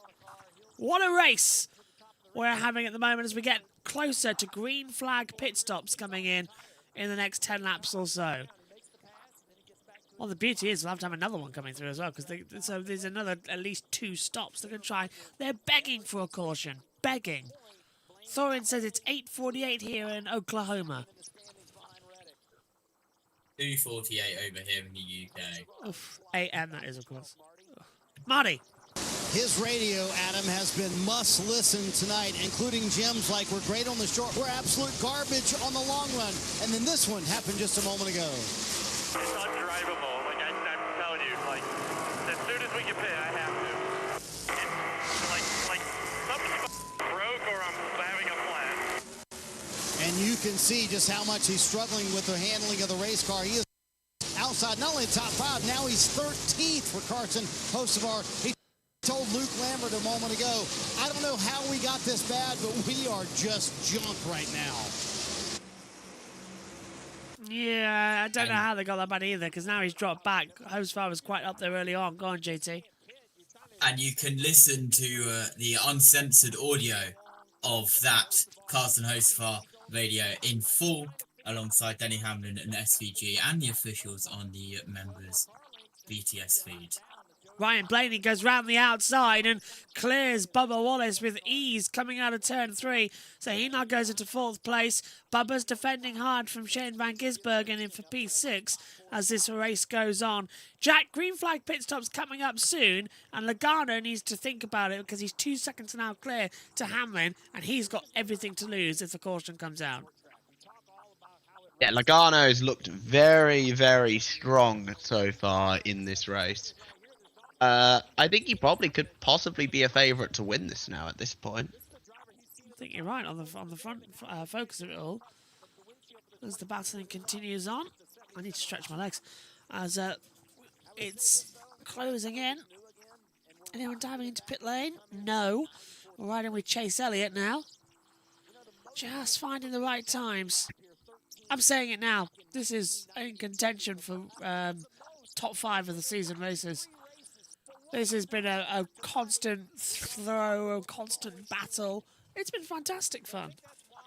As Logano now getting in trouble. Has he just passed the 77 of Hocevar? Yes, he has. Hocevar's now been lapped. There's only 12 cars left on the lead run. He's really struggling. What is happening at North Wilkesboro? Logano just taking off. He said he liked this place. Is this going to be the one to give him his first victory of the season? Hasn't won since the playoffs last year. 78 of 185 in stage 3. Go on. Hocevar has said we will, well, the crew on Hocevar's radio has said we will go until we are no longer the lucky dog, i.e. the free pass, then we will pit. Yeah, because he's Logano's closing in on Eric Jones. Just, so, yeah. Won't take too long. Things as well. Kozlowski. Smith. Matthew Owens has spoken. What's he said? 12 and 22 are elite on the long run. It's almost as if we're on a flat short track. Yeah, it is actually, isn't it? There's only a slight degree of banking here at North Wilkesboro. What is it? Is it 11 degrees? It's not the same as what is the degree of banking here? I've got 22 in my head for some reason. Is that right? It's so not 22. No, 22's it's very 3. high. It's 3 degrees. 3. What am I thinking of 22? 3 degree on the back straight, 14 in the turns. What was I thinking of 22, Jack? You said something. Can't remember now. What is 22? That's in my head for some reason. Oh, well, I'm sure it'll come to me at some point. It is 3 o'clock in the morning. You're probably thinking of Rockingham. Yeah, that's Sorry, it. Rockingham. Rockingham. That's 22 degrees banking. Yeah, there we go. Turns 1 and 2 is 22. Turns 3 and 4 is 25. There we go. Yeah, that's it. That's what's in my head. We covered that race earlier in the year, didn't we? As we call those in again. 83 with 185. What have you got for us, JT? Because I interrupted you there. Did you? I thought you were breathing to talk through the mic. That was probably my fan you could hear. There is a headset on order for JT, the same as mine, Audio-Technica BPHS1. It's coming all the way from Germany. So it's taking its sweet time about it. It's probably still upset about going out to Paraguay. Oh, by the way, I know you Americans might not find it too interesting, but we've got a new Prime Minister today coming in. Andy Burnham. He's going to be our new Prime Minister. 7 in 10 years, let's go! It's the Spice Girls, isn't it? Logano making moves on more lap cars here, so that means Carson Hocevar will come down into pit road as soon as he is no longer the free pass lucky dog, as Logano goes up tries to go up the inside of Austin Dillon, is unable to. As now only 12 cars on the lead lap. Eric Jones is the next car that Logano needs to pass for. He's struggling to get through lap traffic though. On the free pass slot. Hamlin has cut that lead down. And this is going to be close up the inside. Goes Logano on Austin Dillon. He has Stenhouse and Cole Custer in front of him, and then it's Eric Jones. So up the inside, Logano very nearly clears Stenhouse Jr. He does now. Now we'll go to the inside of the free car. Down the back straight we go. This is all helping Hamlin get that lead, cut that lead down, by the way. Yeah, I can see Hamlin just touching with the 47 further back. Missed out again. Thought it was a spin there. He manages to get ahead of Austin Dillon, Logano. Now he's got Cole Custer to get ahead of.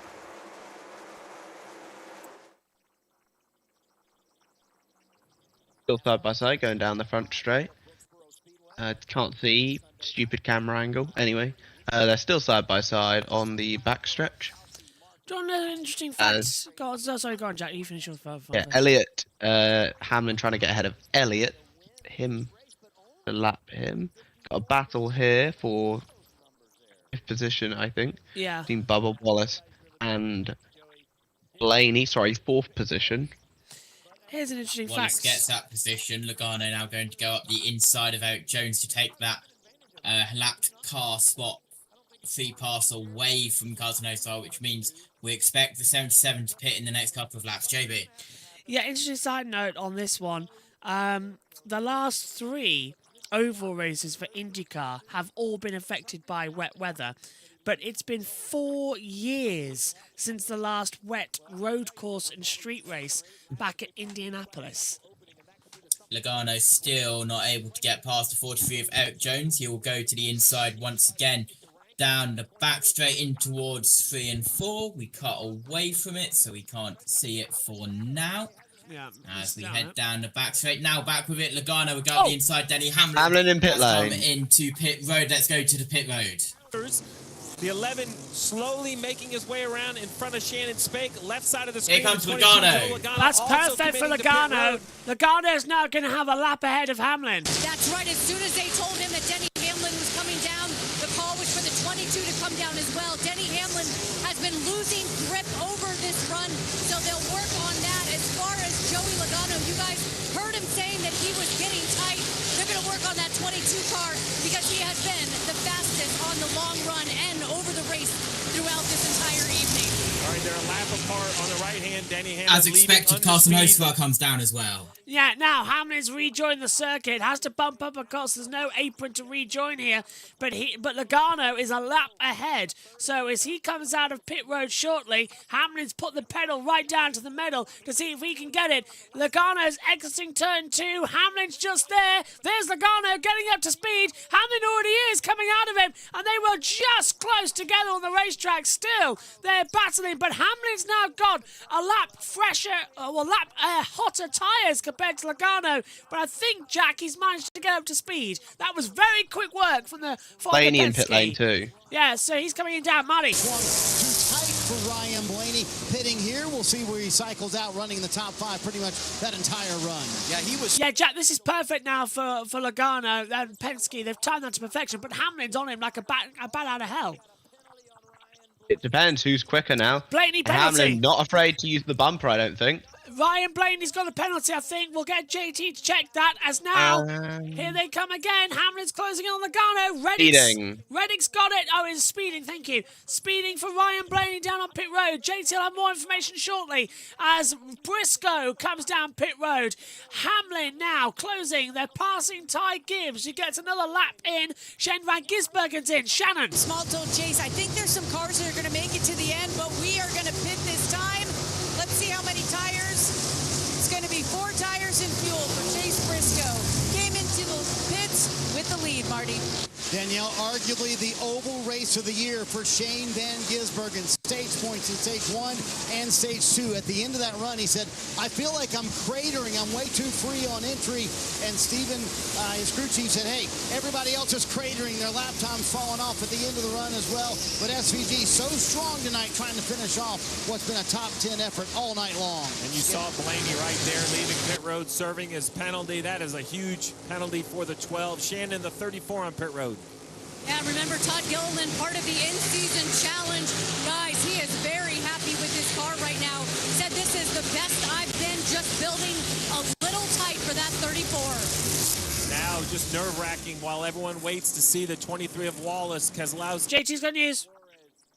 Yeah, that massive penalty for the 12, because that has points complications as well in the battle for the chase.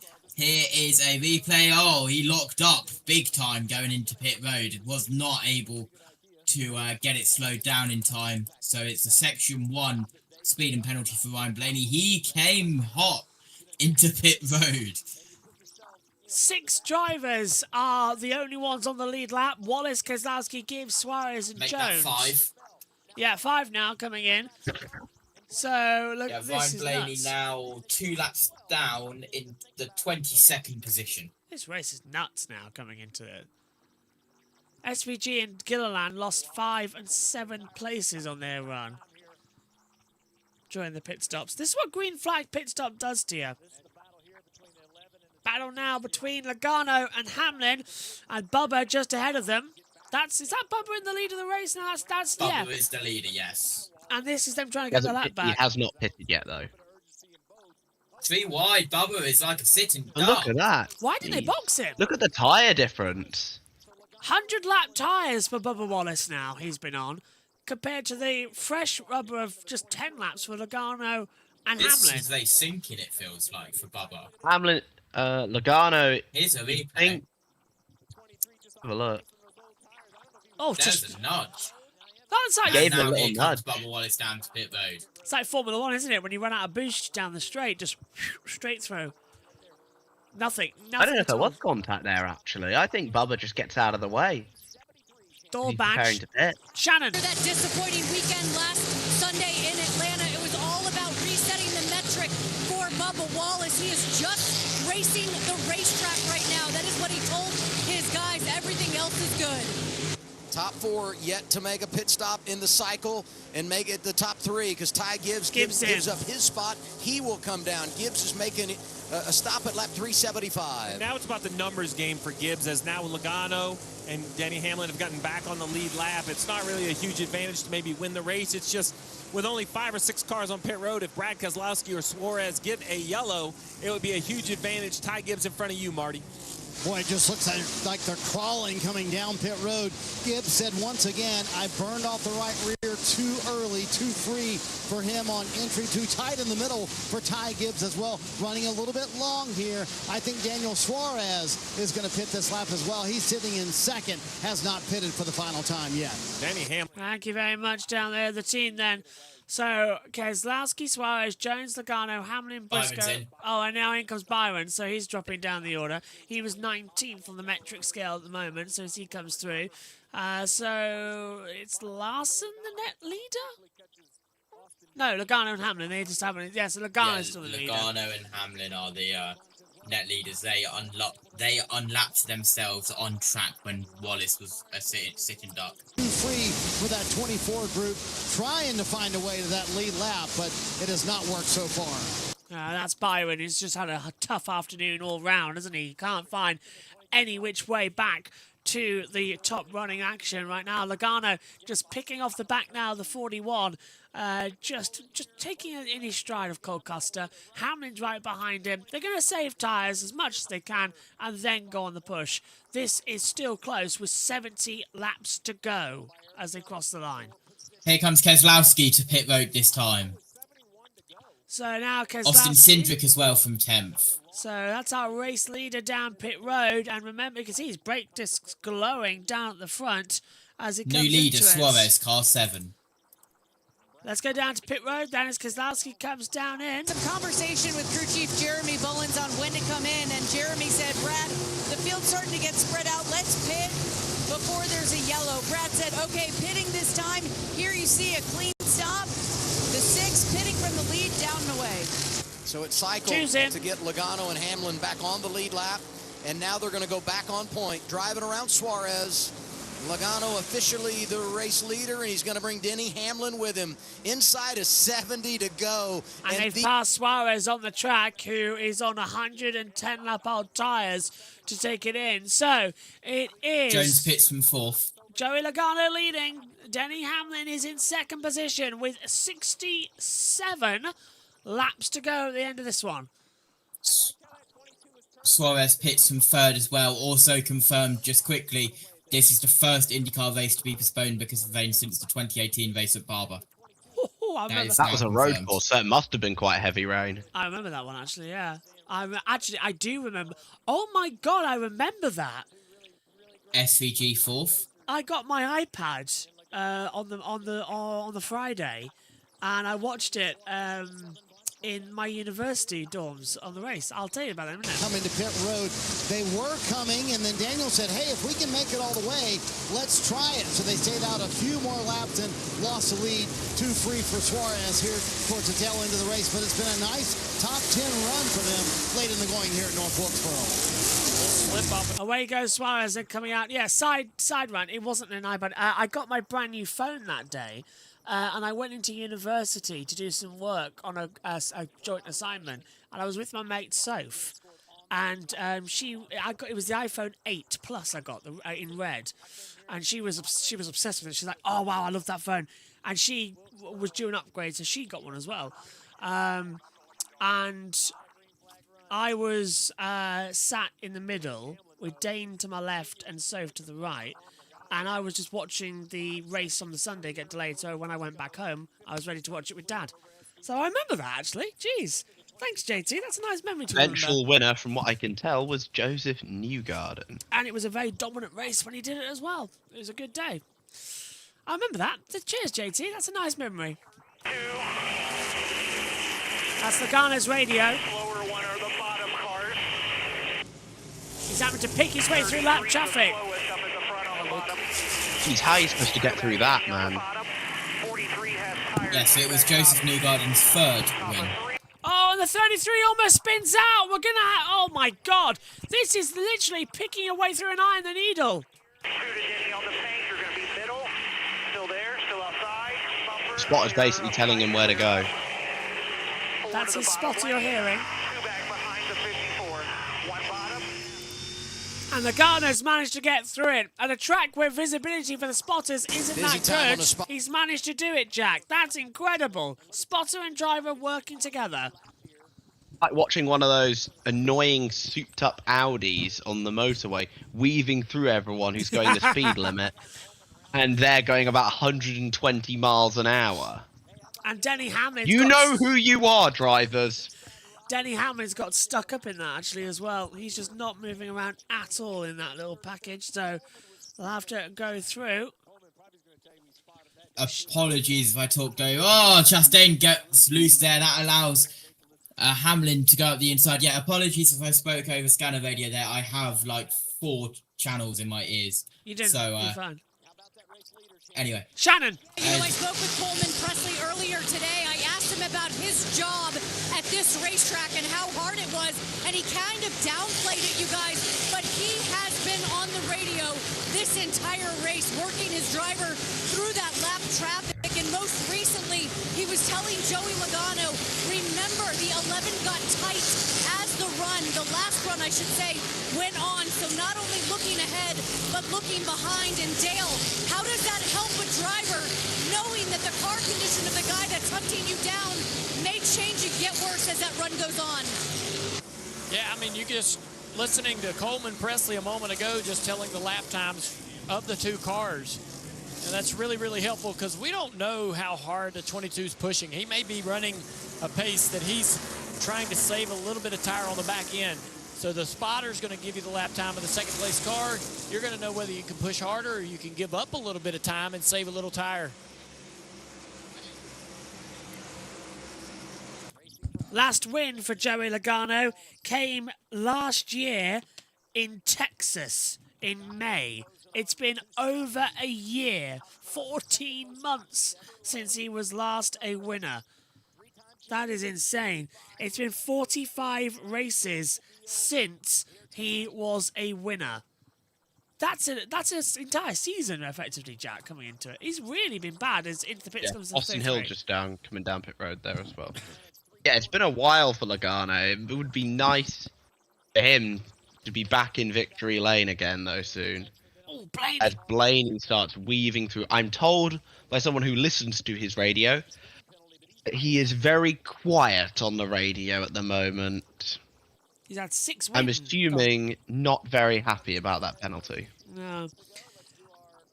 Let's go through credit one back, one to watch. Denny Hamlin is the guy that I'm paying attention to. Everybody sees the 22 cars got this race under control, but who can go up there and take the win away? Does Denny have anything left with 52 laps to go?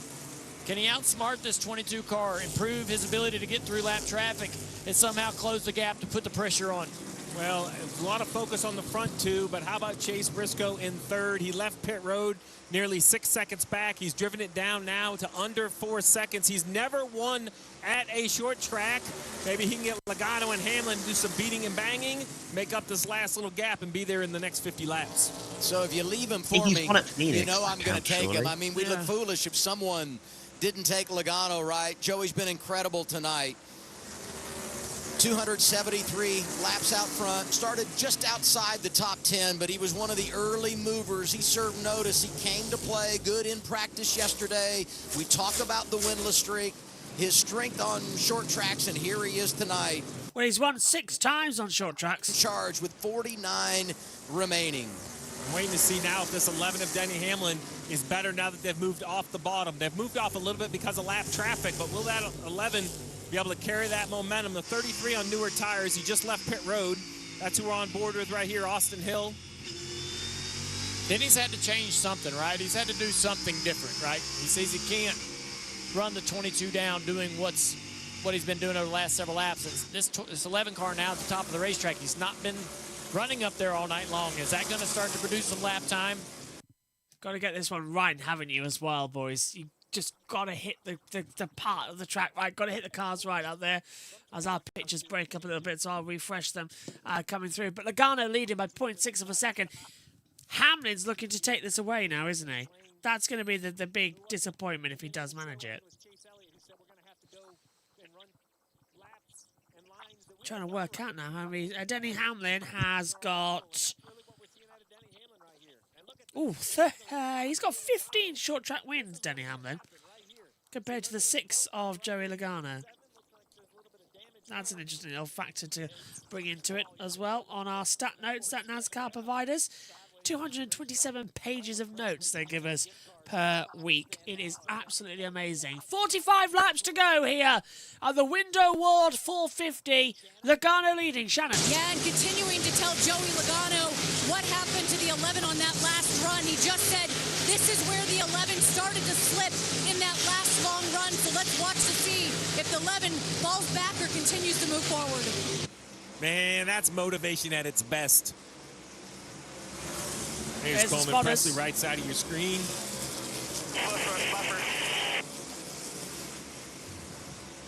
41 to his 66. Consistently moving up off of 2.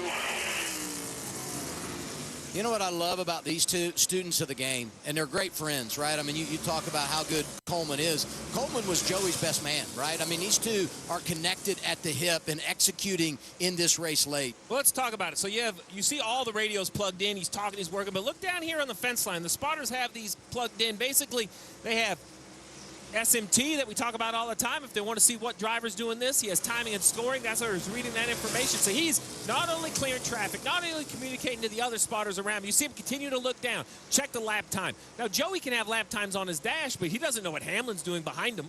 So giving him all the information. This role in the last 25 years has changed, I think, as much or more than the pit crews. We talk a lot about where pit crews are, and they should be celebrated. But the man on the roof and what he provides to his driver, his team, and that communication continues to be reinvigorated, recharged, refounded every year. JT's been listening to Logano's radio. JT, what have you got for us? It is constant. There's not a break. It is constant communication between Logano's spotter and the driver. As we have 40 laps to go, well now 38 laps to go as time and scoring updates. Joey Logano's spotter is Robert Coleman Prisley. He's been the spotter for a number of years now. In 2020, he joined as the spotter for him, hopping from Brad Keselowski, and has previously spotted as well for AJ Allmendinger when he was at JTG Doherty. He's been everywhere in the 22 crew, though, hasn't he? That was after he retired from driving. But he's also, you know, done some action coming into it in the O'Reilly Auto Parts series with the 26 car and the 25. In the truck series this year, he's been the spotter for Henderson in the 75. And he's done the 20, MHR, and he's done that twice, actually, coming into it. So he dips around a bit, but he's always usually with Joey Logano. But in the truck 20, that would be McNally, wouldn't it? Yeah. I've just brought up his stat sheet up here on on the Galaxy. I also want to say, Todd Gilliland, the Todd father, is looking to possibly get to the next round of the in-season challenge here. The underdog run is continuing for Todd. He's in 8th place, 2 laps ahead of Chase Elliott, I think. So is it going to be Blaney versus Gilliland for the million then? For next time out, I think as it stands, I think, yeah. Latest update, by the way, for you, for IndyCar fans looking to tomorrow's race. The IndyCar officials have shortened Monday's Music City Grand Prix to 225 laps due to forecast record temperatures and dangerous heat conditions. Okay, how do you know that's fair then? So one day we have extreme wet weather, the next day we have extreme heat. Only in IndyCar. America for you. Yeah. Again, the first ever Chicago street race, you remember it was raining? Yes, and then it got boiling Yes, hot. Yeah. there was a drought at the time. Yeah. Shannon. Weekend in Atlanta, of course, he was supposed to have that second place finish. He got penalized for going below the line, and that really set off the metrics for this weekend, where it was not able to qualify because of the rain out. His crew chief told me they had to start all the way back in 26. So today was about resetting that metrics. Remember, going to Indianapolis next weekend, he is the defending winner there. It was important to get on the other side of all of that so they could get a good qualifying order and get out there and potentially get a good quick solve. Yeah, there's so much. Thank you very much. Go on, Jack. Also, by the way, stat-wise, this is officially the longest North Wilkesboro race in history. Contact! Jeez! Riley Herbst gets into McDowell, who has then got into himself by Cole Custer. Everyone manages to save it, though. Yeah, officially we are now in the longest North Wilkesboro race in terms of laps ever. Wow, so 422. Wow, okay. Yeah, okay. Yeah, Herbst gets into McDowell, who then Herbst also gets into Custer. They both save it, though, quite nicely. Bit of a rear slide. Damage looks pretty minimal, to at least. So, Bowman Gray, North Wilkesboro, I'm happy with those. Bristol, coming back into its own a little bit. We're going to have a couple of people telling us to bring back Kentucky. All I'm going to say is, no. That track can rot. If we could bring back another track to the Cup Series, Fontana. Yeah, that's not possible. But if we could, I would. I know. If we're going realistic, Oh, Rockingham. I would say Daytona Road Course. Oh, you want road course? I want Cup Town. I want Daytona Road Course back personally. I want- I really enjoyed the 2 races we had there. Yeah, I want Rockingham. I want the Cup Series to have a Rockingham race. I like that the O'Reilly series has its own weekend, though. I personally also would like the O'Reilly series to go to IRP instead of Indianapolis and just leave Indianapolis for the Cup. O'Reilly, I mean, they only have 410 horsepower at Indianapolis. They should be they use the Super Speedway package there. So, realistically, they should have a lot more than that. Kid Latin says Order Club Speedway in Rockingham. If JT, it's not JT. That's not JT. That's not JT talking, Corbin. That's Jack talking about Kentucky Speedway. JT's not saying anything about it. I am Jack. I'm not JT. But I hate Kentucky Motor Speedway with a passion. I will say the last 2 races were really good, though. But outside of that track was horrific. I am glad that track. I hate that we eliminated a market in Kentucky, but the races were just unwatchable, man. They were boring. I don't even think the next gen could save that place. All I've literally been doing is been making a new, better screen for the BTS feed. Yeah, that's JT talking No a lot of people saying comment has Riverside, been by the made way. by I myself agree with about you. Kentucky Speedway. 22 to lot go. of For the people second saying time in Riverside. his career, Logano has led 300 laps in a race. How many of those has he won? That's a question. Probably both.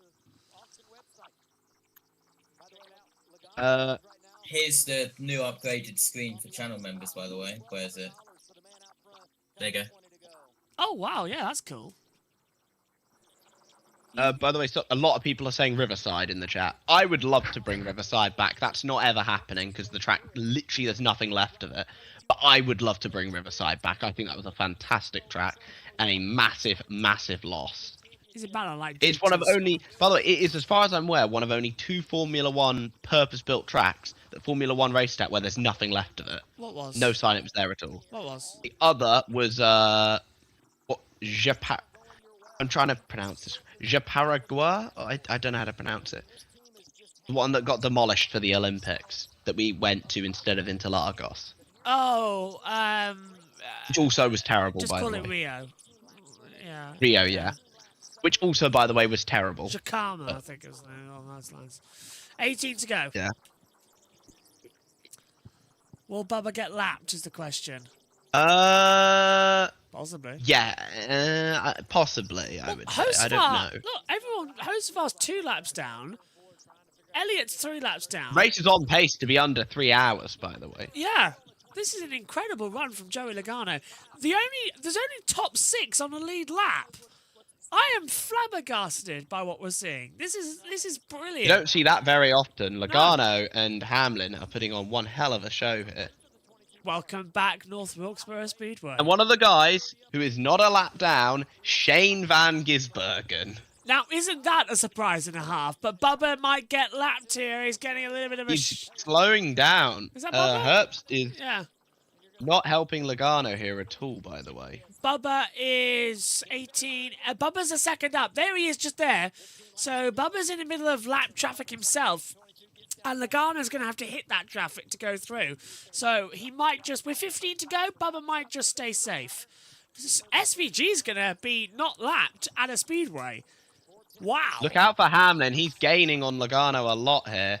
Yeah, and this is now where if Hamlin can be smart and get a break in the traffic, he can use it to his advantage, and Logano's going to be none the wiser. The spotters are going to be working overtime right now as they come through. And he's going to be able to get past Herbst here, maybe. He's gaining. I think Hamlin may catch back up to him. They're closing in. Still every which way. By the way, I've just had it confirmed to me. I text somebody in the know. the earliest that the IndyCar race could have started would have been 4 a.m. UK time. So the NASCAR would have ended way before the IndyCar could have started. And that's why they decided not to run it 11 o'clock at night. 2 down on the bottom. Logano's being told by Spotter. 300 laps led tonight. Let's go next time. We're getting ready for it then. This is going to be good. This is in his 636th career start. Joey Logano has set a new career high record of most laps led, 310 laps, and it will be around about 322 coming into it. JT, you've got his radio. What's he saying?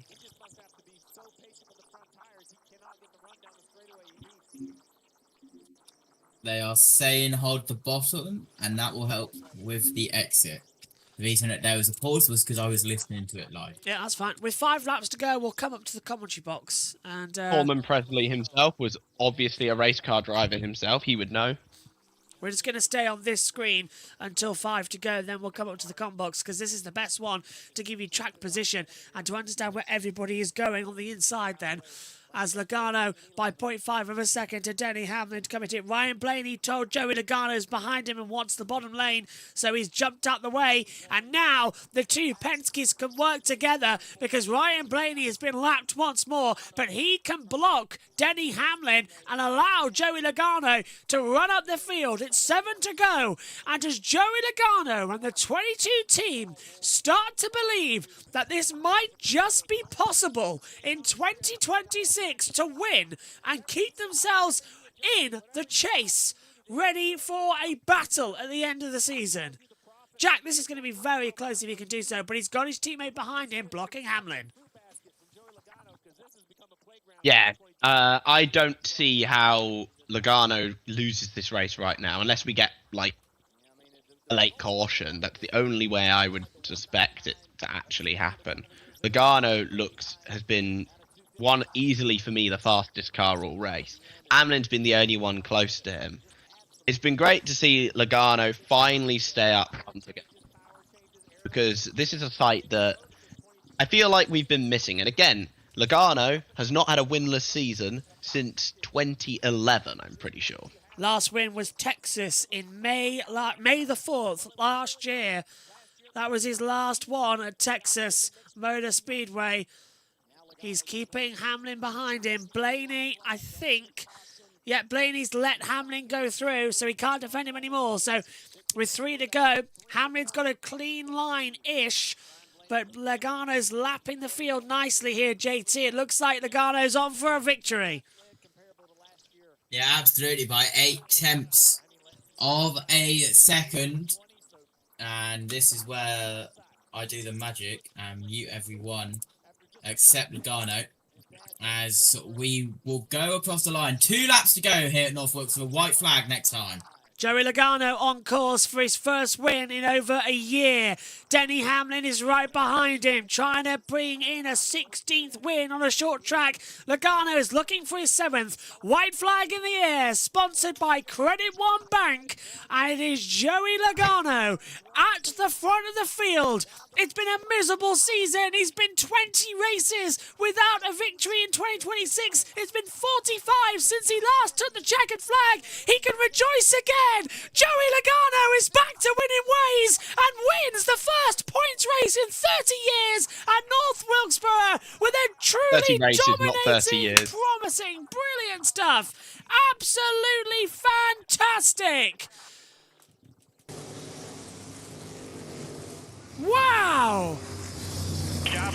Did exactly what we're supposed to do today. Hell yeah. Perfect. Good job. Look at the relief on Paul's face. First points race in 30 years, what I said there, Jack. I thought you meant about Logano's long time without winning. No. Never mind, my bad. It's been a while since he's won. 45. And there's a drink being thrown on the track. I love this. I said, Joey... He extends his streak of winning seasons to 15. He has won in 15 NASCAR seasons. It's an even year. Dare we say, is at the start of his championship challenge? It's 21 races into the season. He's kept himself now with that victory. He's now a point behind SVG in the chase. SVG's 5-1-2, Logano 5-1-1. They're 14th and 15th in the cutoff. But yeah, I said 5 race winless drought for the 22 car. Wow.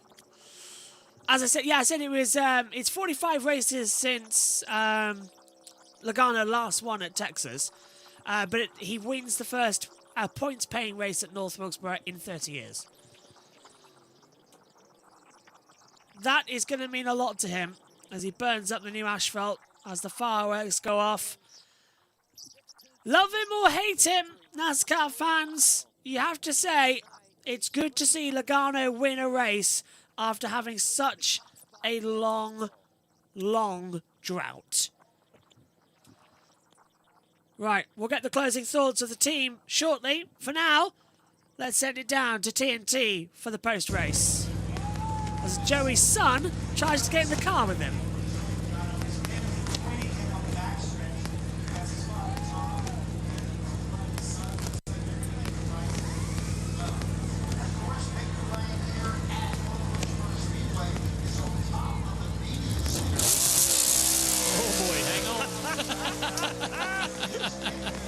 You're giving his son a little heads up. Got his attention.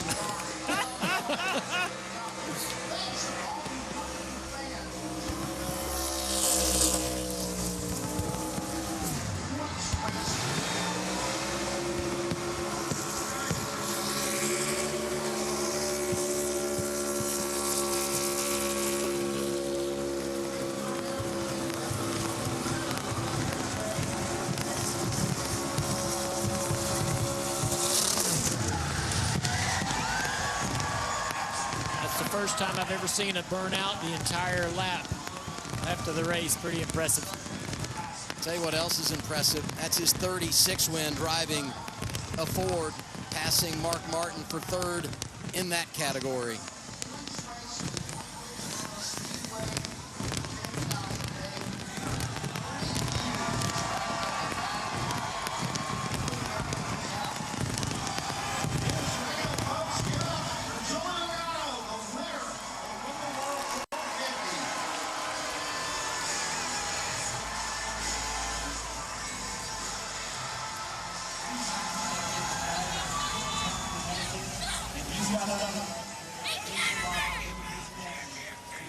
Entering the night, there were 9 drivers that won last year that hadn't been to victory lane this season.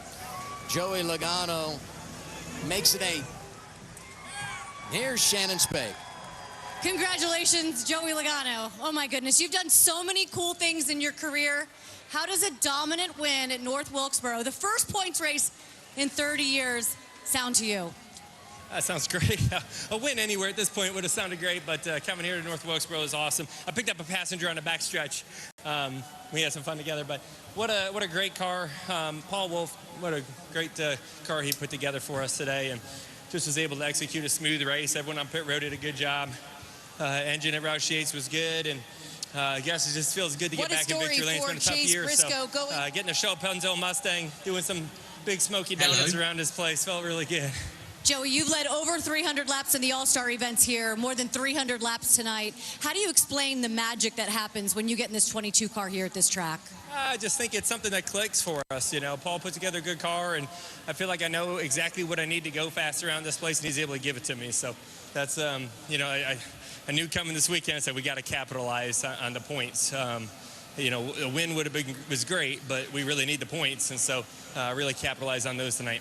You're 15th right now, but I want to ask you about those last 100 laps, the pit stop, racing Denny Hamlin to get off pit road. How much do you and Coleman Presley live for moments like that in races? Yeah, I mean, the pressure was there for sure. Denny got really good there the last run, and honestly, it was whoever was out front was going to win the race that last run. You know, we were pretty dominant most of the race, but, you know, just as the race went along, Denny got better there at that last run. So just did a decent job keeping up with the track. They did a good job keeping up. But gosh, it feels good. I say, hey, my wife and all the rest of the kids, they're all at home.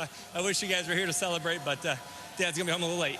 You mentioned the points. You're 15th in points right now, 49 to the good. Congratulations to Joey Logano here at North Wilkesboro. Marty? Well, we were going to chat with Denny Hamlin, but he has run over to give congratulations to Joey Logano. They're going to have a little word. Denny said, what about a Chase battle Briscoe? that was when he got out of the car to me. He said, man, Joey was so good tonight. I want your take on that battle with Joey. Was it frustrating? Because it seemed like you tried everything and nothing would work to get by him. Yeah, you just got to compliment them on a great day and a great drive. They were really good.